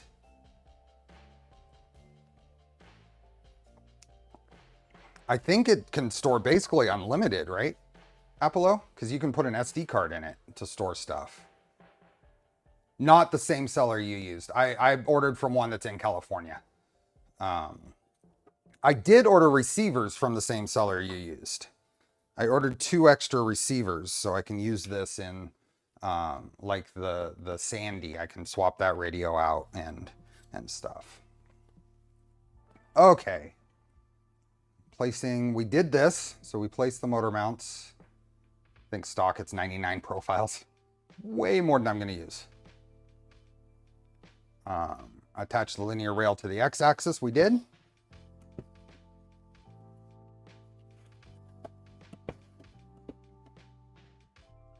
I just need to check it out. I run the FlySky Noble, but need another transmitter.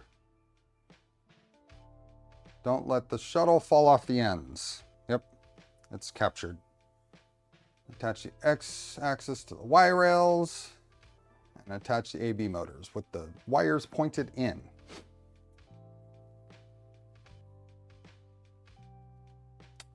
This shows a proper bearing stack assembly for double bearing stack, and that's what we did.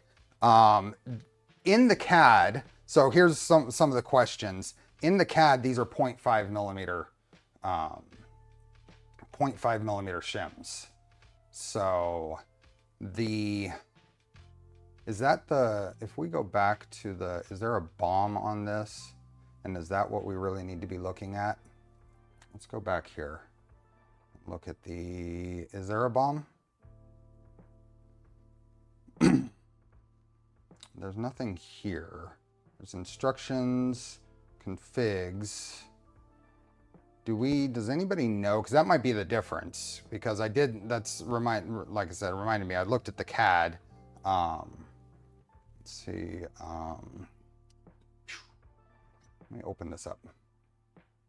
No affiliate link to Fabreeko on this.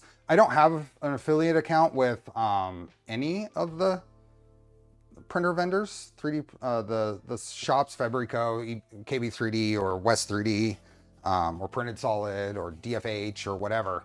But there is a coupon for this build. If you add the printer and the 2020 extrusion kit to your cart, and then put in the coupon, the extrusion kit will be free.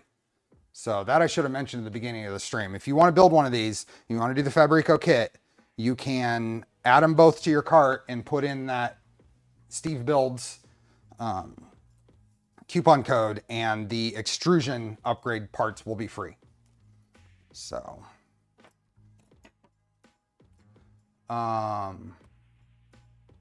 let's update later and go here. There we are. So if we come into here, oops, that's not what I wanted to do. That's the file I was using to model the little clip, wherever it is. There it is, a little clip. But if we open up the main assembly, Evil.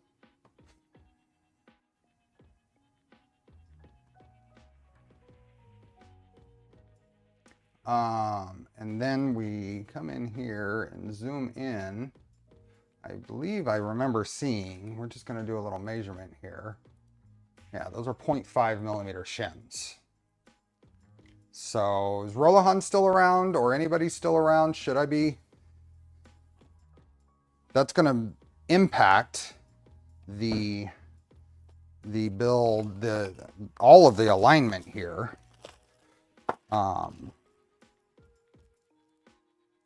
And these, the shims that came in the kit are labeled as M5 by 10 by 1.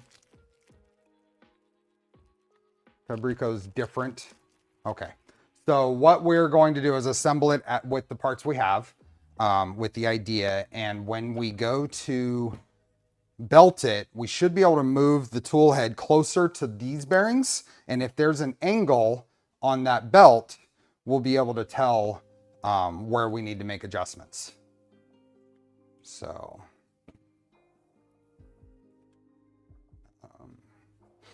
yeah.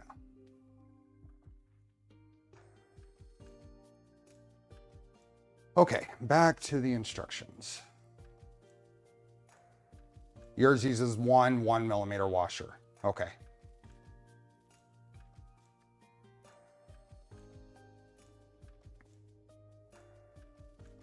Do we have anybody in chat who's involved in the Fabreeko modifications for this? Just curious. I don't, there was one person, I don't remember their screen name,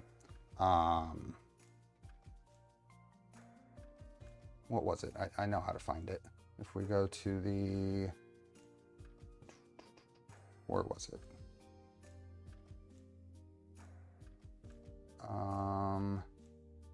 Nope, I don't.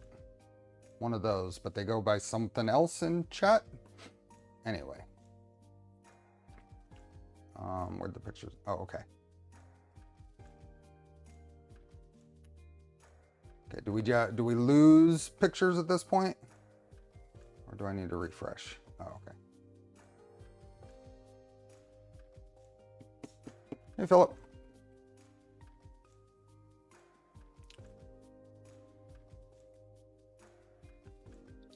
Okay, that's done, that's done, that's done. Motors are on. We did the bearing stack. We say chamois 3 times, he might pop up like John Stern and Beetlejuice.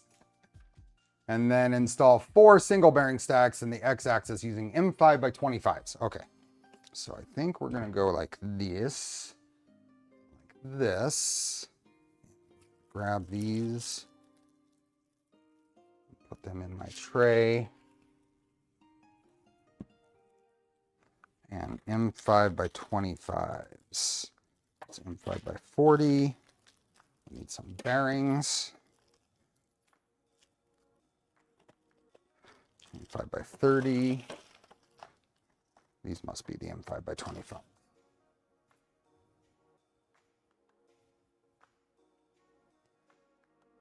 Yep.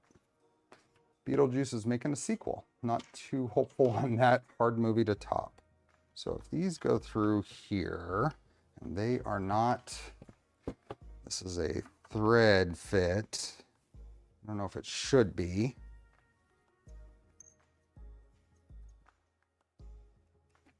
So,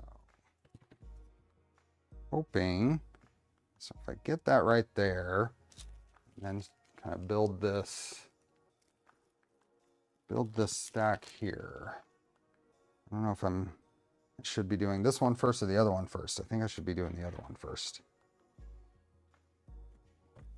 That's most visible right there. Go.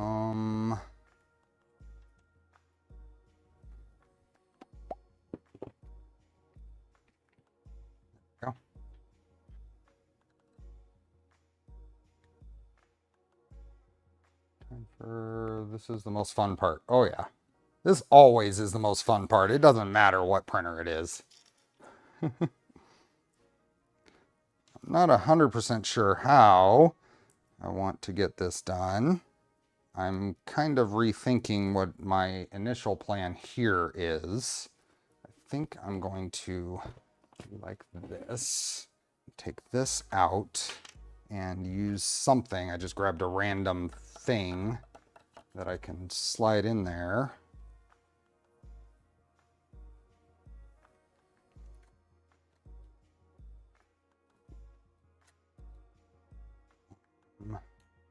And some tweezers.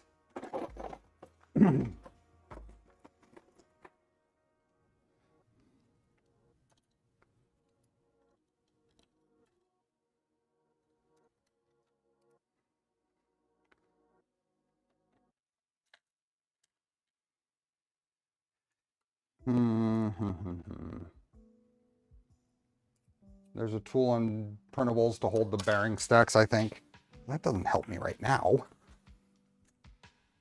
I think I can do this. It's going to be frustrating, but I think I can do this. I just need to figure out the right way to hold it, or maybe I still need to go like this. Oh, let's try this. Let's try this upside down. I know it's not a great view. Let's go here maybe. Try this upside down so I can use this other surface here. Yep, there we go. Lost that piece. Where'd that go?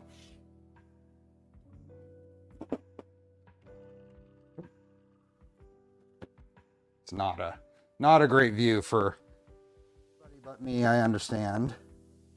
Get that in there, that in there. And then something like this.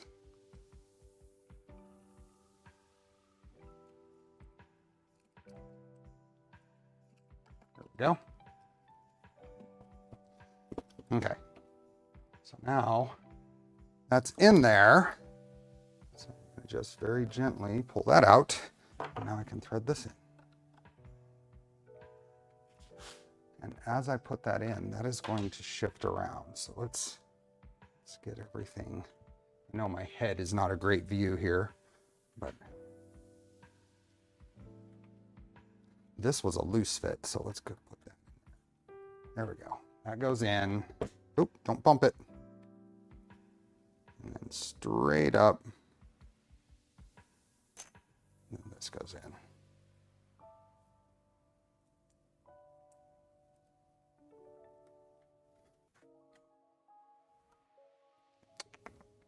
There's the...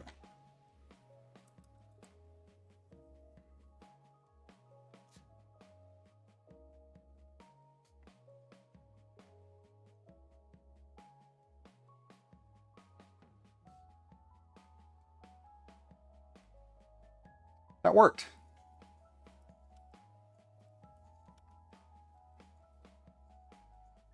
One is done. Usually build it upside down. I didn't read that comment before I did it upside down. Okay, I don't want to tighten that because I know when I did, it did flex this a little bit. So I want to get the other stack in here. I'm going to do that again.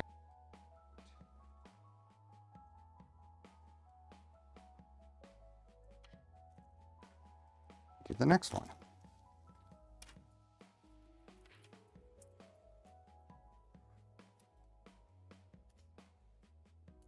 Now we don't want to do this one. This one we want to do right side up. Let's go.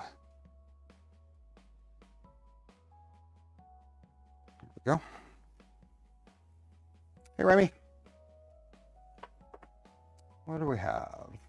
11:57. We're only 19 away from 300.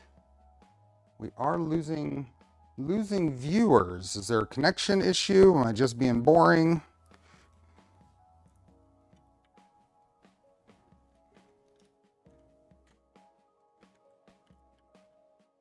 There we go.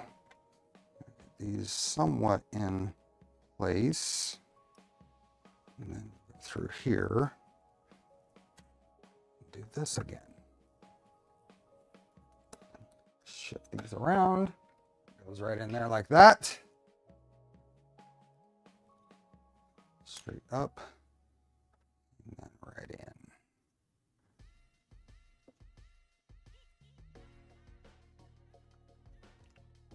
Losing the Europeans, yeah. During assembly, anxiety is causing people to have almost... Oh, come on. I probably made that look a little too easy. I'm surprised that that went that well.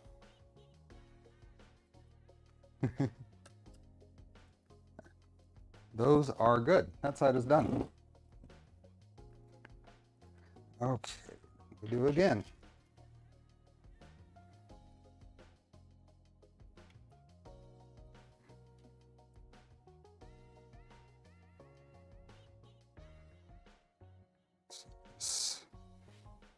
Slides in.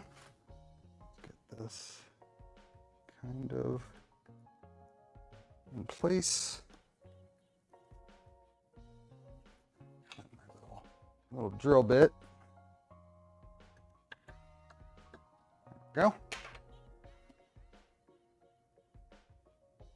It's time for tea and a biscuit.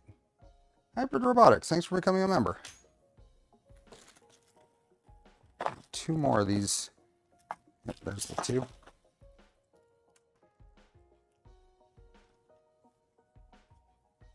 Now just being, hey Leadhead, did you? Yes, you responded. We've got some messages to catch up on, it looks like.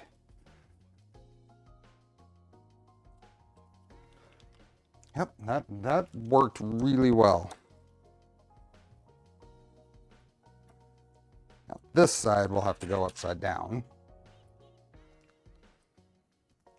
Maybe we'll go like... There we go.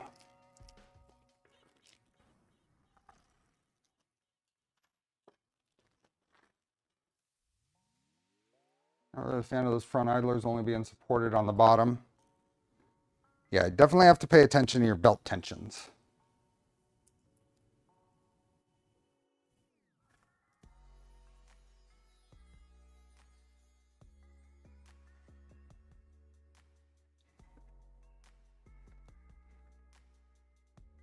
Now, that in there, this was the tricky one from getting things lined up.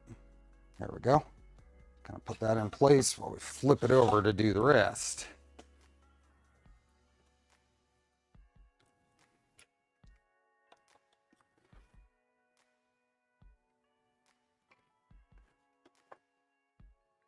Here, shift that bottom shim into place.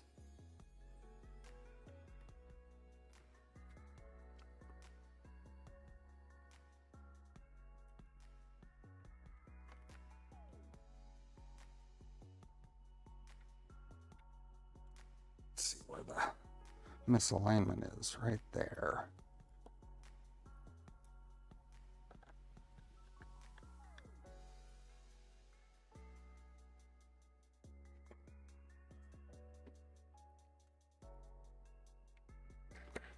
There we go. Something's up with your mic. Sound is breaking up slightly. It might be when I lean down or something. I don't think my beard's in the way.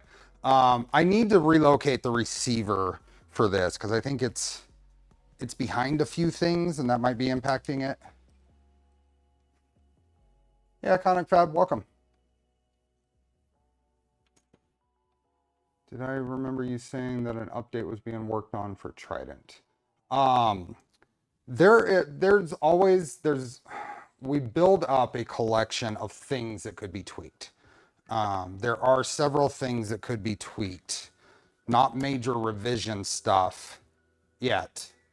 But there's nothing imminent for major revision. Hopefully we'll get working on that, something along those lines soon.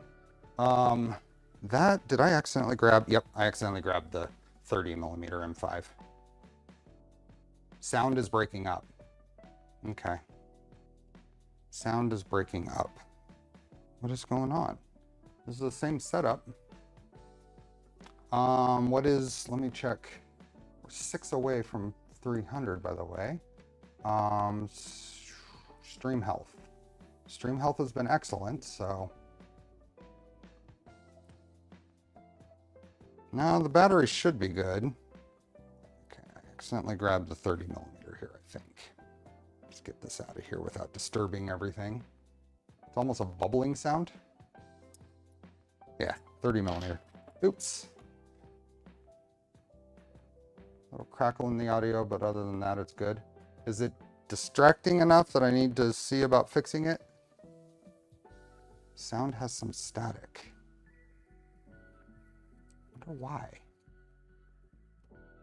Okay. All the idlers are on. I feel like that was pretty painless. It's either the mic having interference or the bitrate isn't matched in your Windows settings.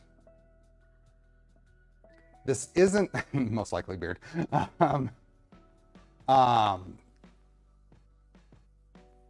was I gonna say? I don't know what it might be. There's no change in the setup. I haven't changed my levels. Is it when I start talking louder? Like, is it loud breaking up? Because that might be clipping, but the rain isn't. I don't even know. It's really quiet out there. Okay, does not sound like clipping.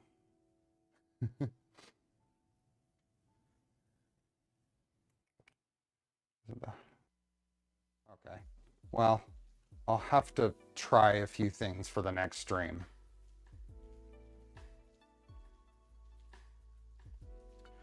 Okay, those are installed. Apparently there's a little printed part. Is that out on printables or something? If we, what is this? What is that? Oh, that's just some. Okay. Is there a part out there?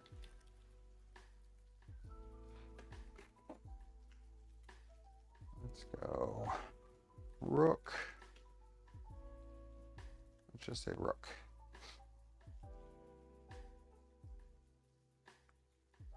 Hey, Karma Streams.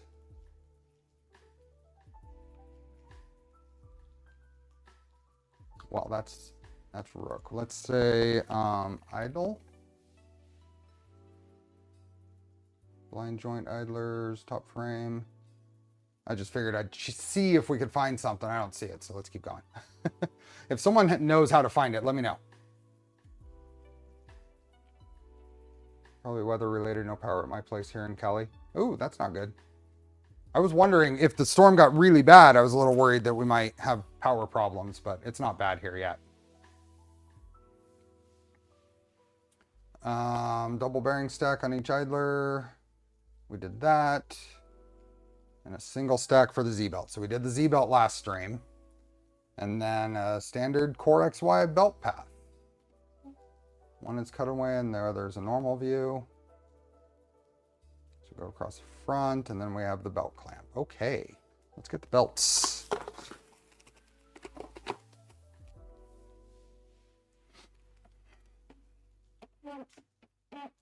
Okay. It's gone back to normal for you. So if I haven't made any changes and it's gone back to normal, it might be outside of my control.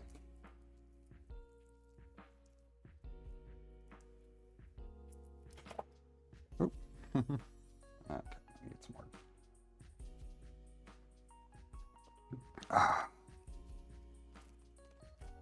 Very intermittent, it's just pop crackles out. I don't know. We have here some Gates power grip.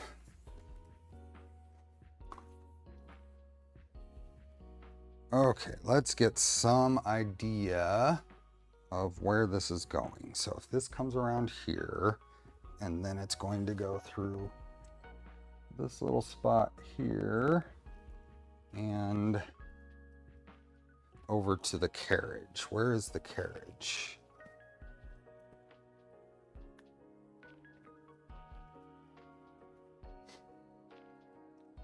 So if that does that, and that, it's got to come through the bottom side of here. Is this all? And then does it get zip tied, or what's the actual setup here? Does that get looped around and zip tied?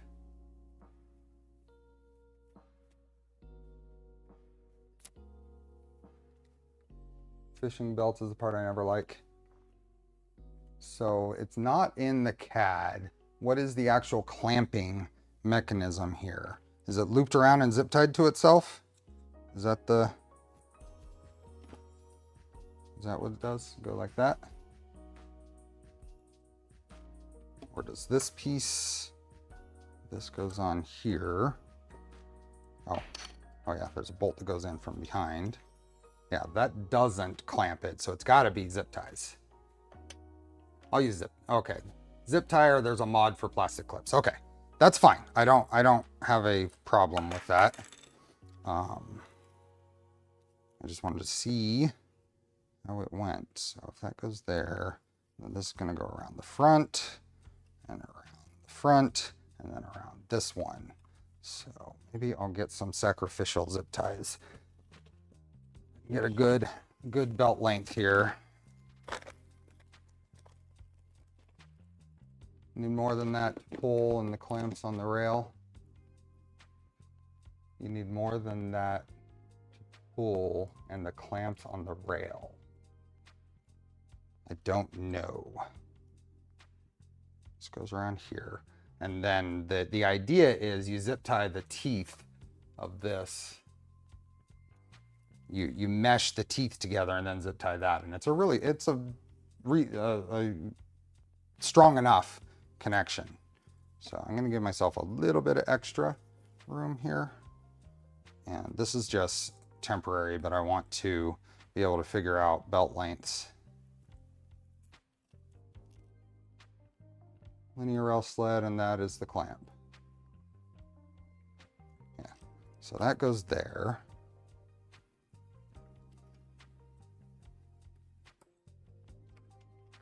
This comes around here.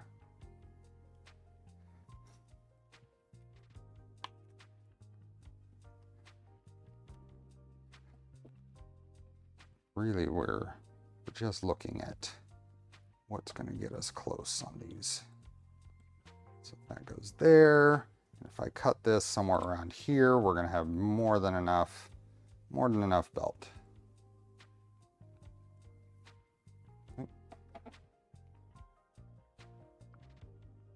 Yeah.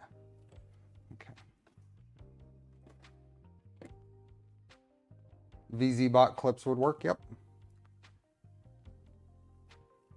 And we do it. And then we can probably slip that off of there. Might be able to reuse that. I don't know. We have one belt. Cut twice, measure once. There's a lot of belt here. So I think we are good.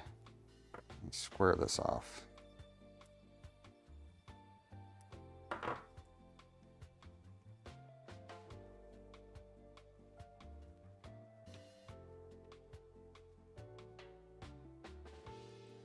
Fan of your work. I follow a couple of bakers on YouTube.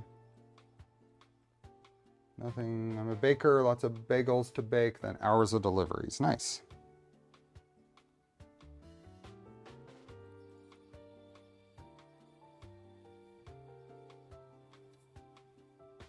Nice short little belt path. Just making sure the teeth are meshed the whole way in. Grab this at the tooth before. There we go. Now this should be the same length. Don't forget again, Z belt. Oh yeah. Okay. The writing on the belt needs to go this way.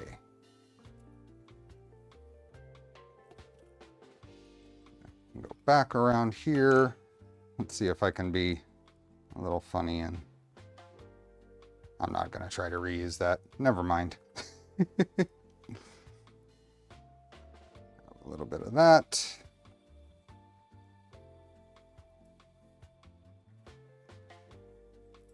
We hit 300. Good job. Now let's hit 400. 47 minutes. We have 405 people here. We should be able to.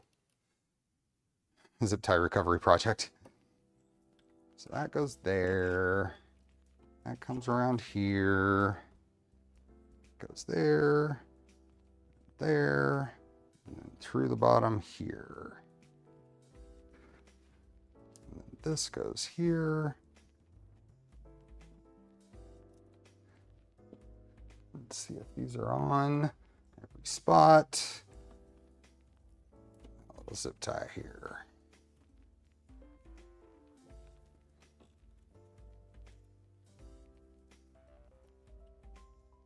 $409 now.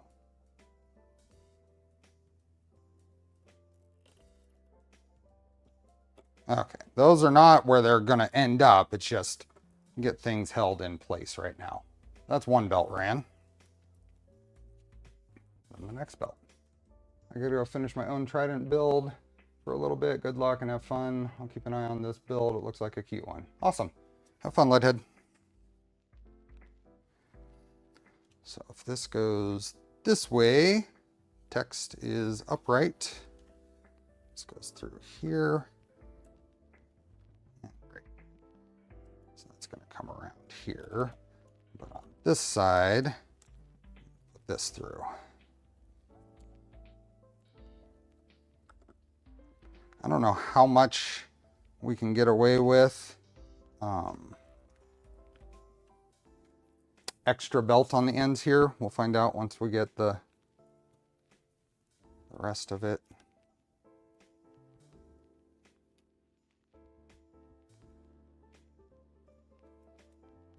Hey Steve, just wanted to call out how much I enjoyed last week's stream, seeing how you spotted issues and explained them.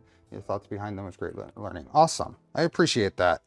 I was not expecting some of that, and it was a good reminder of prep work and checking. Call ever having trouble with LDOV0 nut bars having thread strip out? Not at all. I have not had any trouble. I don't know if others have, but I've never had them. But I haven't used many of them, so my experience is not really that broad.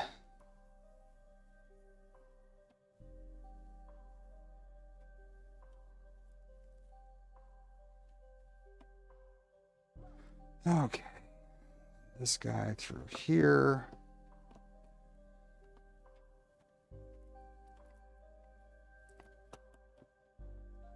Make sure everything is up on the inside the bearings.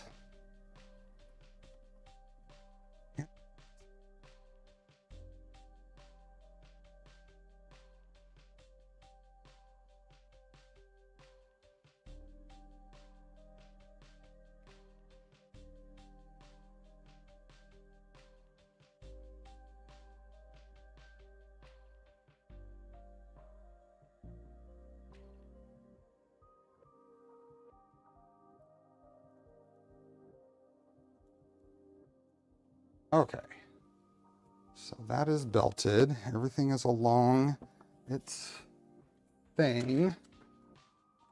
There is some wiggle room here for aligning the belts, and it looks like they need to go closer together than further apart.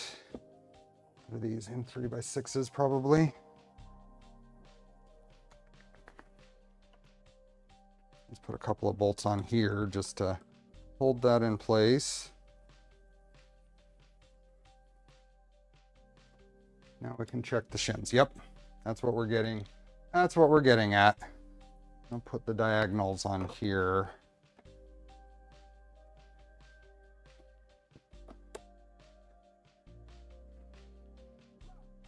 Hey, Jake. Okay. So there is that. So now we want to, that's relatively tight. I'm gonna put a little bit of hand tension on this, just, I think it'll make it easier to read. I guess that's the only tension there is.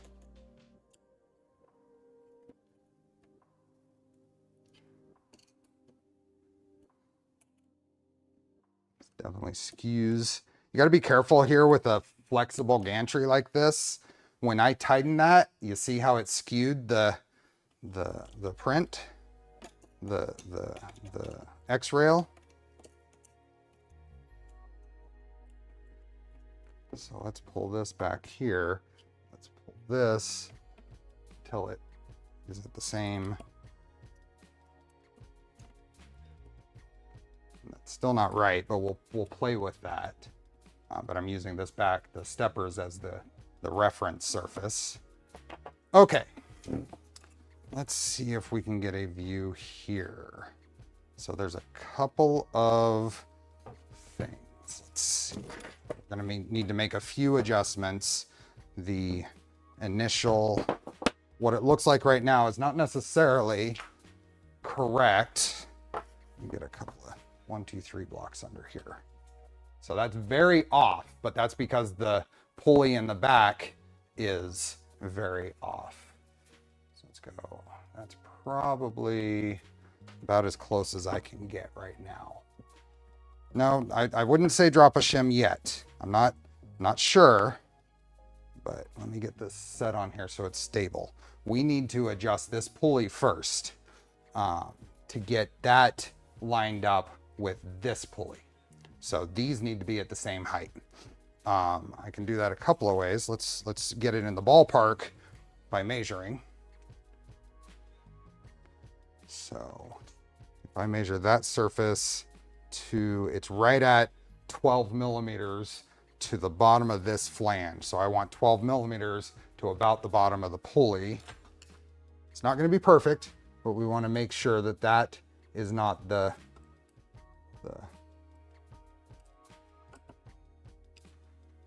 reason for the skew. So let's, and that was at 9 millimeters. So we're moving this up a full 3 millimeters. Let's see how that goes into line. Okay. So trying to manage this sitting on 1, 2, 3 blocks. So then we can move this front. How is that lined up? I'm gonna get a better view myself here. So that, it's hard to tell. I think that's fine. I think 2 shims is fine. Looking at that, there's no noticeable, there is not a change that would improve by removing one of those shims.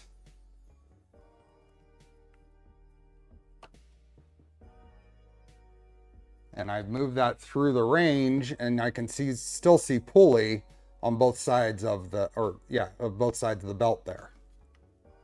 So I think the 2 shims is actually correct for this build, for the Fabreeko build.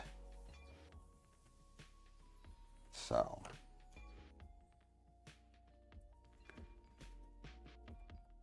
I've got that probably a little too tight. That's not important for this part of it. Now for a little bit of just making sure things are nice, I'm gonna move this pulley down just a little bit so it's more, more centered. Or up, I mean. Just a little bit up.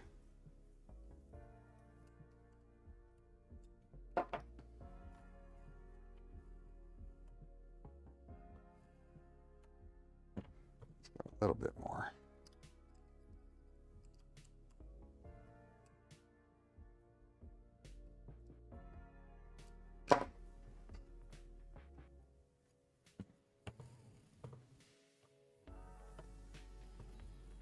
It tracks on there, which means something isn't quite parallel here,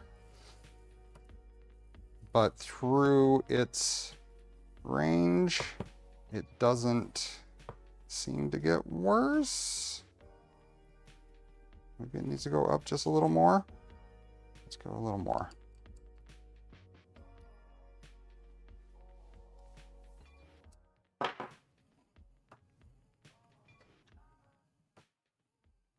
Yeah, that's probably fine. Yeah. Okay. Are the bearings riding on M4 or M5 screws? Trying to figure out what flange bearings are being used. These are the same bearings we use for bearing stacks. And they're on M5s everywhere.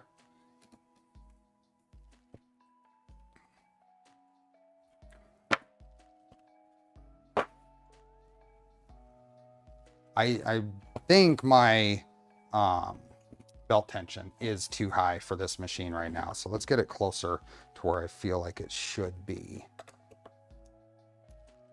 I don't want to be pulling on that too much. This is the top one. So let me pull this back just a hair. Let's try something like that.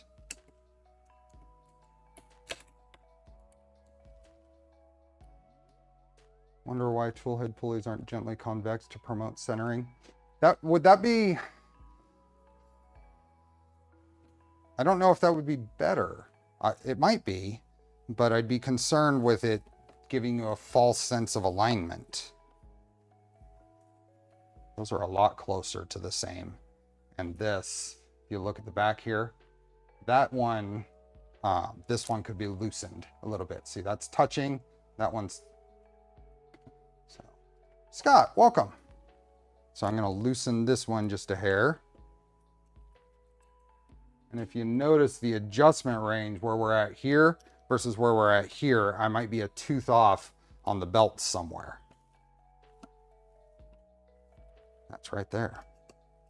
Might be a tooth off on the belts, either in length or clamping on these. And it looks like I probably am a tooth off here. So, okay. So now we are going to do the same thing here, except for that one looks a whole lot closer to where it should be already, because that's riding. It could go up maybe just a hair. So I'm going to raise this just a hair. Oops, wrong driver.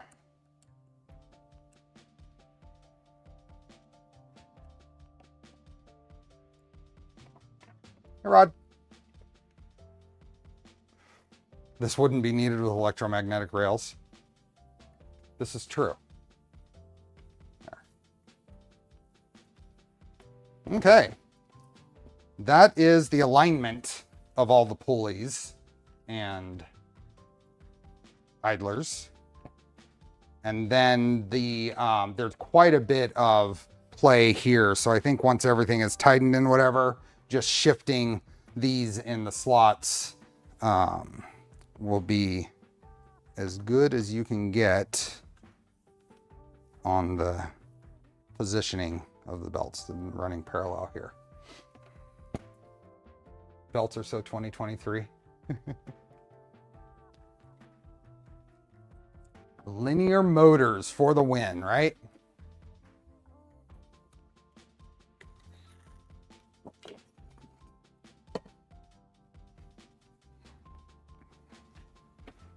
Okay, I've been a bad viewer. Hey, Scott. That's Scott and Scott. So Edge of 3D is Scott as well, Scott. But if you came in and I didn't say hi, then I will next time. And there's Scott. Scott, Scott, and Scott. Okay, we installed the belt clamp. And do I want to, let's see, if I move this over a tooth, does that fix what I want to do for, it's the bottom belt, that will tighten it, which will move it that way, which is what I would be looking at doing. So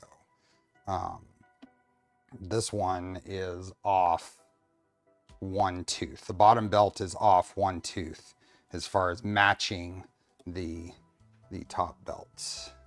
So let me get the rest, the other zip ties in here. And it looks like I can go ahead.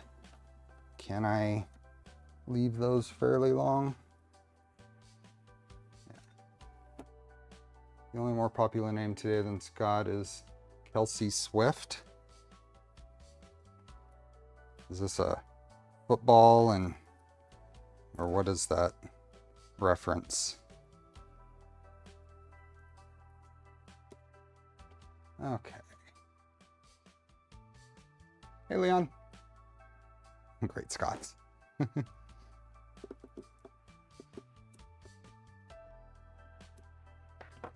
one.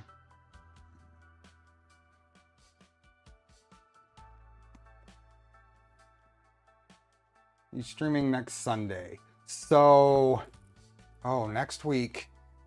Well, shoot. I'm in a predicament next week.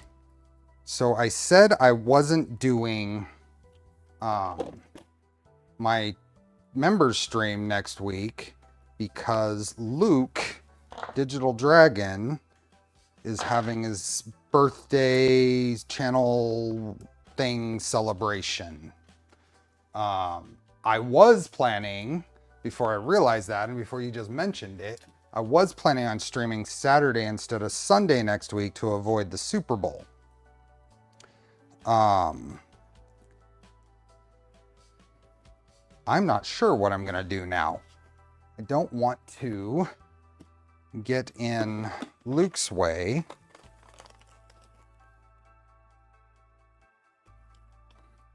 We may move things around, and I will probably, at that point, I don't know. I don't know. I was going to try to avoid the Super Bowl. But I could still just stream on Super Bowl day.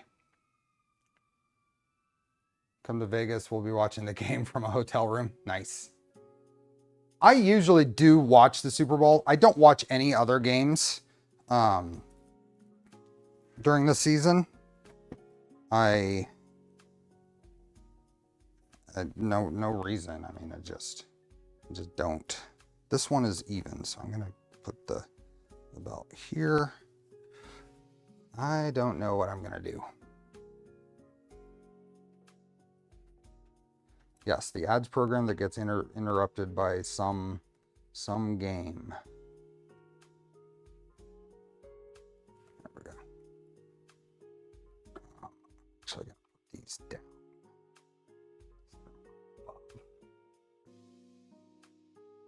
Hey, burner prawn. I'm sure there is some overlap. I don't know what I'm going to do. I may just stream on Sunday because I do not want to skip a stream. That one goes down.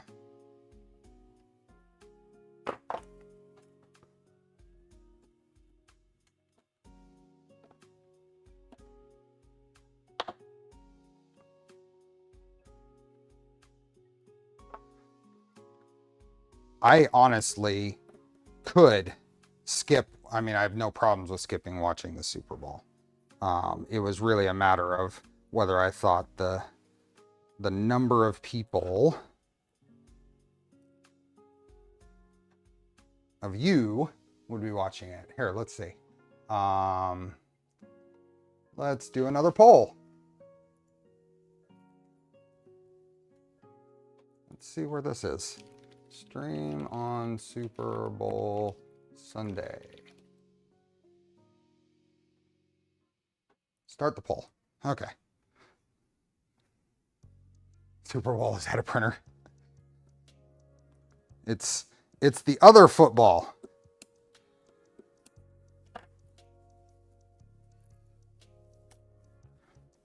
Okay, so with that there, I want to pull this one here one tooth, which means loosening all of these.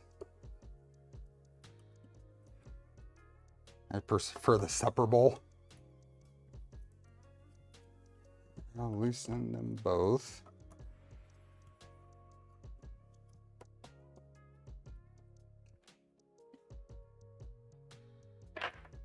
I'm going to try to just pull this one tooth through the... Yeah, that should do it right there.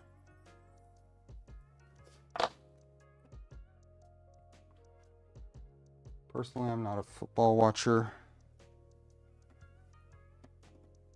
Oh, shoot. Slip.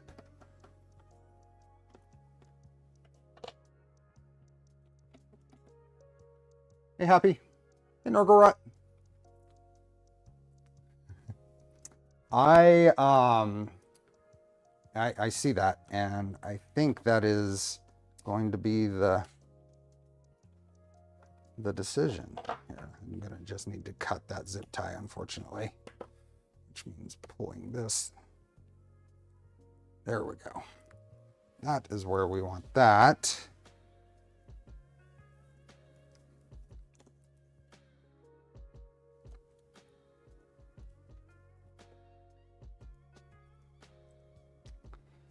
This is the Rook. We are really getting something that looks like a printer here. So I think, just thinking out loud and planning, the idea then would be to continue this build next weekend and maybe finish it. It depends on if I can get the display prep work done. And then we would start the Milo the following weekend. Okay, let's move these to parallel with each other. 2 zip ties here I think is necessary to properly or confidently hold the belts. Just like that. That's how I've got it. Oh, there we are.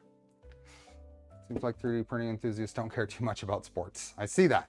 So we will stream on Sunday. What we're streaming will be a good question. If I'm not quite ready for Marlin and stuff, then maybe that'll be mostly unboxing Milo and get things sorted and cleared out if I get enough printed. 2, I use 1 normally. I like to use 2. I haven't pulled these clips off. Hopefully it doesn't get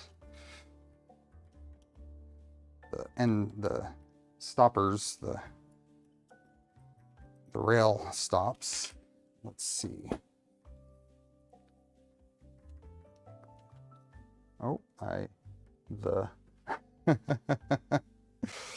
Oh, this is a little frustrating. Zip tie there. I don't know that there's any way that those zip ties could go without interfering with each other or the printed part.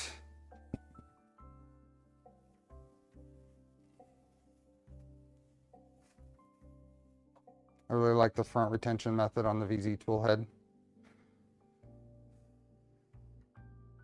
I like using 2 zip ties, but I could move to 1 better zip tie. That's normal. Is this outside of the print area? Well, I think that's going to impact the range that we could hit. Here, let's find out. So if we measure from 1 point here, where it's at. So if we just put that to about the middle of the tool head, and then we move, and that's its full range there. Where do we get to here? Right at 100 millimeters of X. Now, where does this, yeah, I think we would get more by going to 1 zip tie. So there are some printable clips linked in your Discord chat that are thin enough to not interfere. Are they strong enough at that point?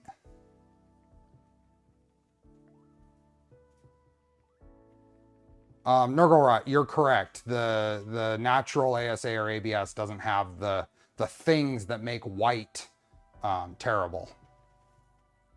I'm going to switch this to 1, but I'm going to use better quality zip ties. I'm going to get those better quality zip ties from the LDO kit.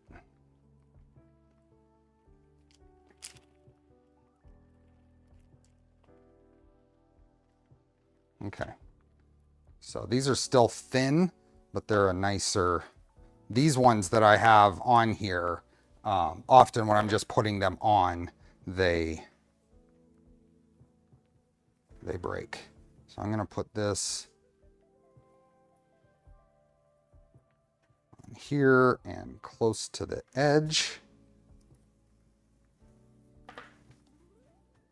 to lock that in place, and then I can cut the outside one off, and that's what we will do. So I'm going to cut the inside one off of all these, so I'm not losing my place.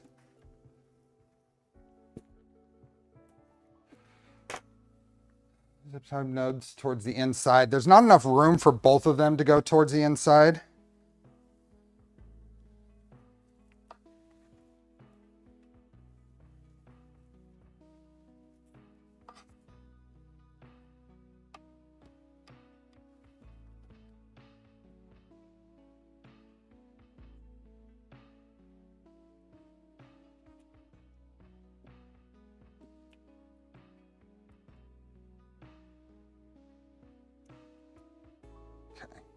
Almost there. What brand ties are you using? I like the Thomas and Bet. I have not paid attention to brands on zip ties. These are the ones that come in the LDO kit, and I know they've tended to be on the nicer side in terms of just experience. I haven't had them break as I'm putting them on. They feel like a nice nylon, if that's hard to articulate, but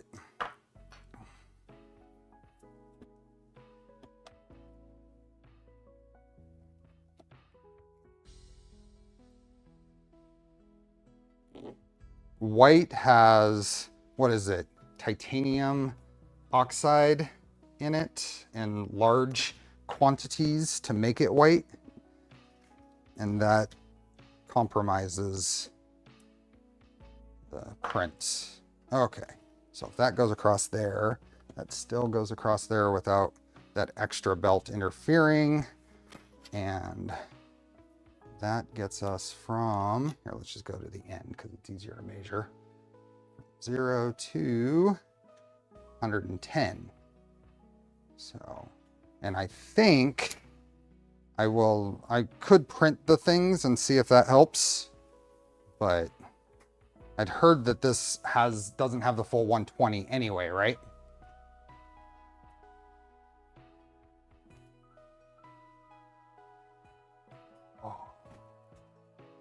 Oh, my neck is bothering me. Okay.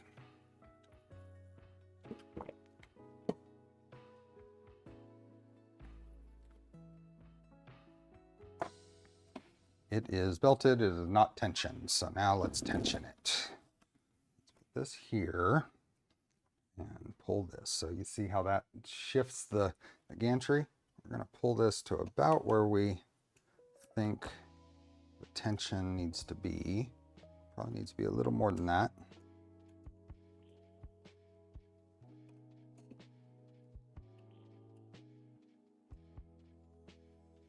Feels pretty good. See that, so now we're gonna pull that back to where it's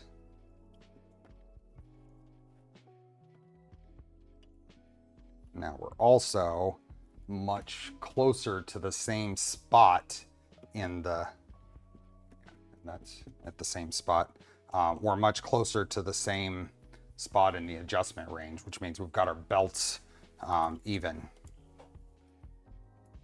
This, if you're driving yourself insane trying to get good input shaper graphs, that can have an impact, whether your belts are actually the same length.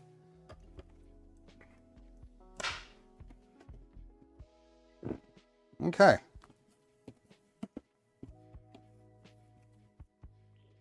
These need to go way inside. There we go.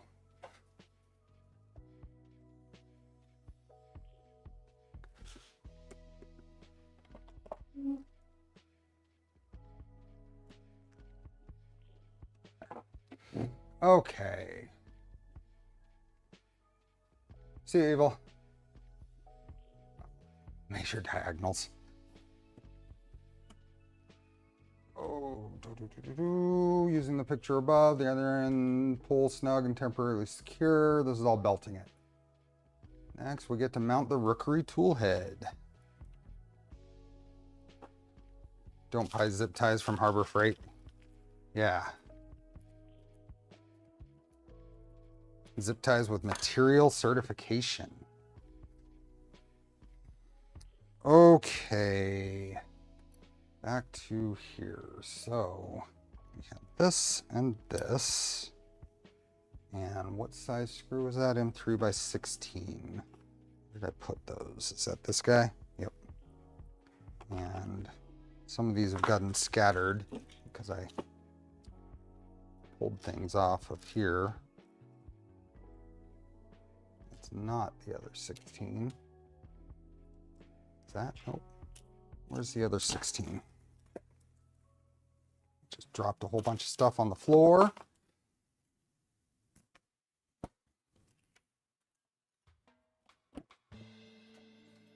That's the other 16.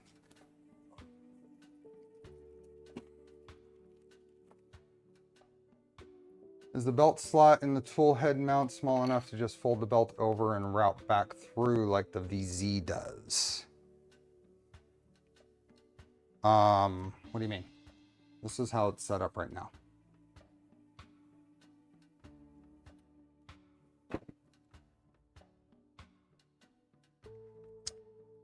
Okay, this guy going here, these going in here.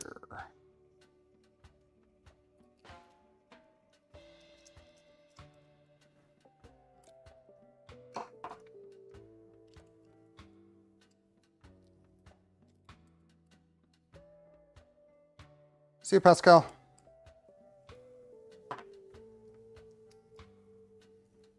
I'm going to take that out for now.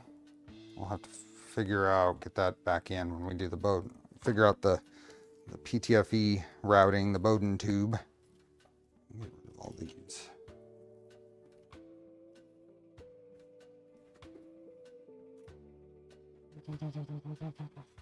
$47, 328.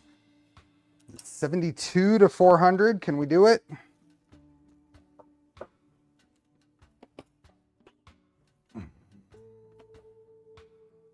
Okay, so that's on there.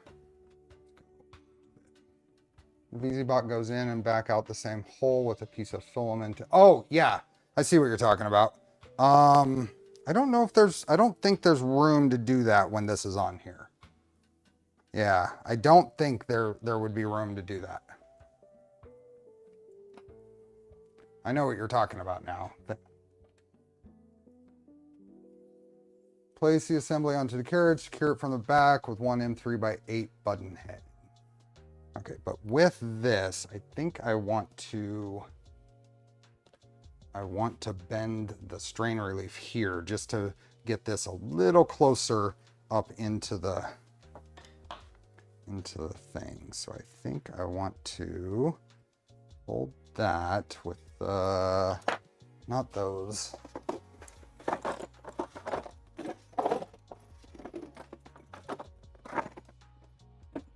Some other pliers that are nice for something like that. May not be able to find them. I'll just do this a little gently. So if I hold that and bend just a little bit, bend it by hand. Just a little bend in there so it goes up a little further. I have some thin pliers that I got at the home store that the jaws are not very wide, and there's a smooth spot where they're still not wide, and that's what I usually use for something like that.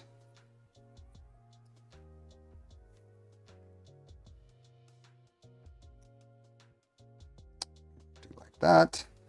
This, and I go on there like that. That should be okay. So an M3 by 8 goes in from the back. Is that this guy? That's by 10. Are there M3 by 8s in here? M3 by 8. Here we are. Rook, what do we got? Vinny, did Vinny ask a question? Further back, between the Rook and the Voron Zero, which one is simpler to build, maintain? I'm looking for an easy project to kill some time. I think the advantage is you get in the Voron Zero at the expense of cost and complication is it's designed to be an enclosed printer from the get-go.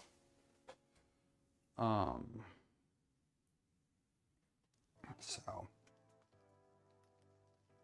but there is a cost and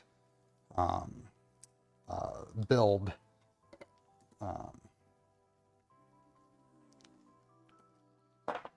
the part of that.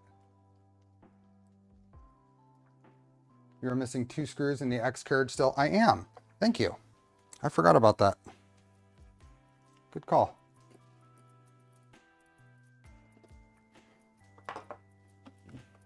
Good call.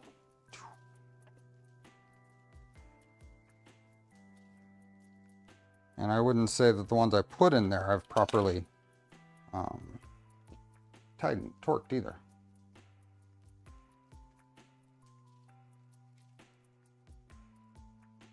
Oh, we've gone down to 88% from 90 on the pole.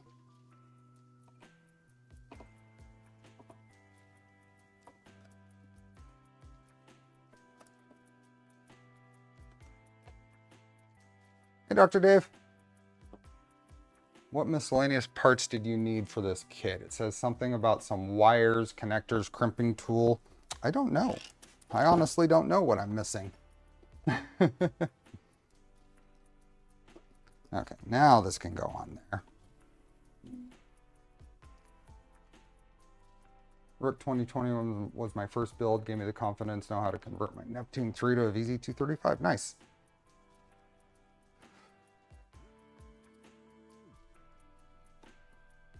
Where'd that go?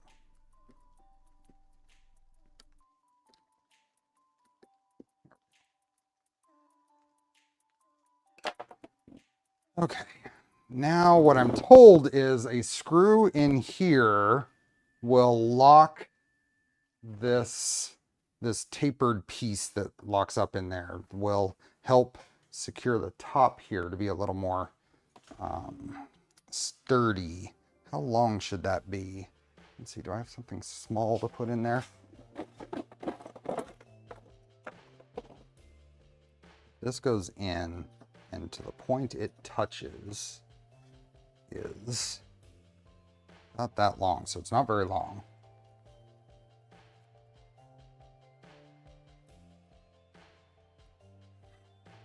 I think an M3x8, what we're going to use for that.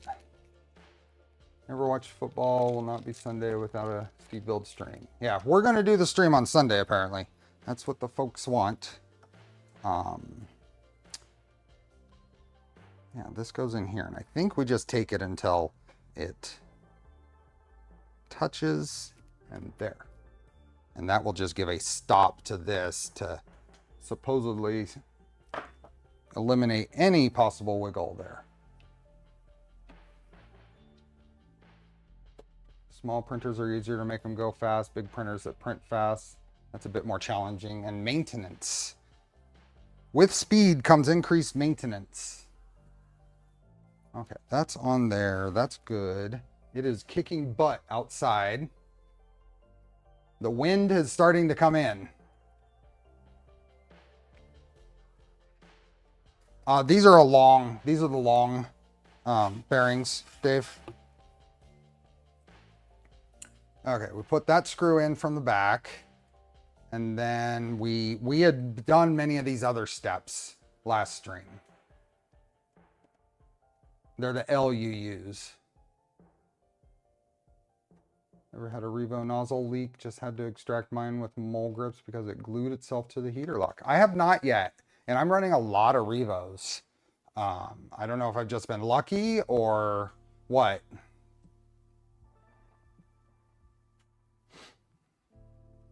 Attach the rookery assembly to the carriage. Install the Z motor and pull. Okay, so we're going to install that.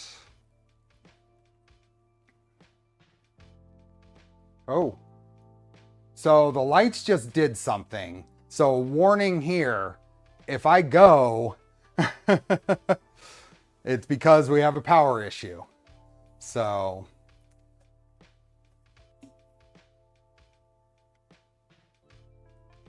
I just did, I don't know if anybody else saw that, but the lights did a little flicker. Okay, we built this on the last stream. We have all of the wires going up here. There is a wire channel that I think is going to go here this way. And then we will end up zip tying the setup to it. We saw. I don't have any kind of battery backup. Nope.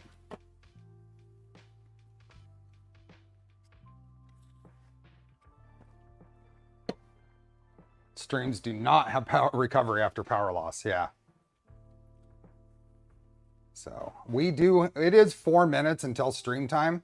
By the time we're actually doing the giveaway, I think you're right. Let's take a break here and do the filament giveaway. That is a good idea. We are, like I said, at 12:56. Can we get 47 more likes in the next 20 seconds? My power is through PG&E. Yep, I'm in Yolo County. Even though I'm right across the river from Sacramento, I'm in Yolo County.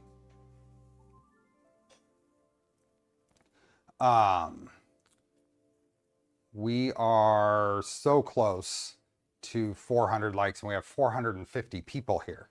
So let's do 450 people here. Let's see if I can get a spike in my subscribers. How many of you aren't? And you all know that I very rarely ask that question.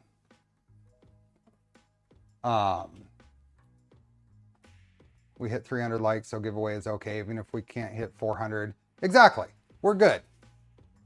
I get why power is weather related in America. Wind and hitting, if a transformer gets damaged, a tree goes down. Do anything about the balls that fell out of the LMU bearings? On the Prusa, you're talking about the Prusa. No, there was just one, and that's not enough to bother with. How many what? Subscribers. How many subscribers? How many people aren't subscribed? Do you recommend sensorless homing for a Trident? Sensorless homing is perfectly fine as long as part of your homing routine doesn't require you to hit a very precise location. Like if you have a Z endstop with. Now I think I'm actually back. Let's see. Am I actually back? I gotta be actually back. Yep. We are done. I know that some folks are still around, but I figure might as well check to see what. It's not reliable at this point, so I do not expect. I wouldn't let everybody know that I'm back, but it is. There is going to be another flicker. I know. So I would have been back a few minutes ago, but I didn't realize what OBS was doing. So there will be, the giveaway has been closed. I will be drawing. You don't have to be here to win. I will announce I will send the winner an email right away, just so you know. So if you check your junk mail in the next 20 minutes, because I will get that done. Actually, why don't we draw it? You don't have to be here, but at least you'll know.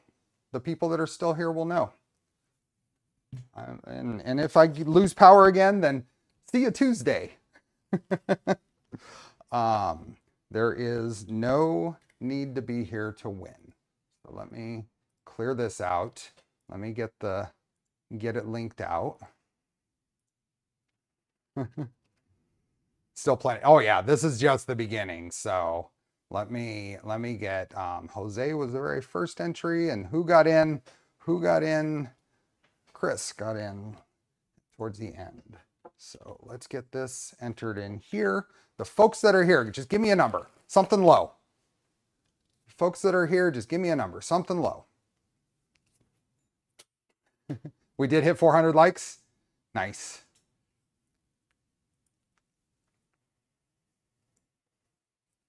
It's not showing all the info for me. Hey, it's the 4th. It's also my son's birthday today. So let's go 4. 1, 2, 3, 4, and spin.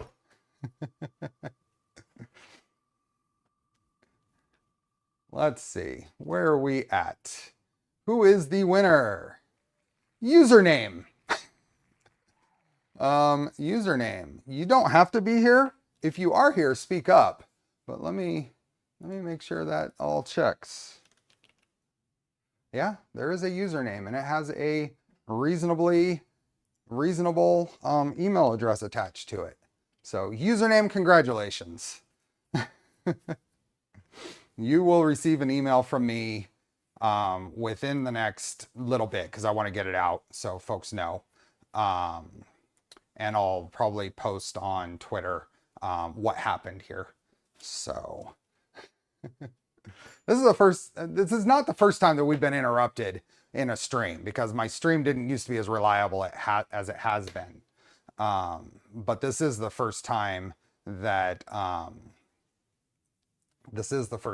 I've suddenly been disconnected due to power. So what was I saying about sensorless homing?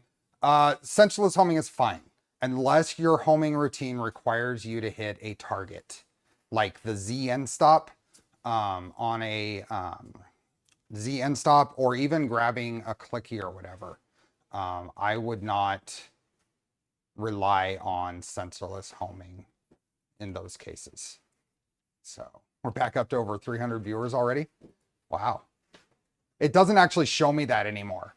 So the stream is not giving me all the same information. You know, this is blowing like crazy now. The wind has arrived. I do not expect this stream to be reliable at this point. What I do need to do, however, too many do's there. Do, right? I do need to actually end the stream, because I'm realizing I've had power flickering. I want to go shut down my server. I want to shut down my computers before it goes. I mean, if you can avoid power surges, then it's a good idea to do that, I think. So with that, I want to thank everybody. Thanks for the gifted members. Thanks for everybody who stuck around and is still here. We will be back at this build either Sunday or when the Milo build is done.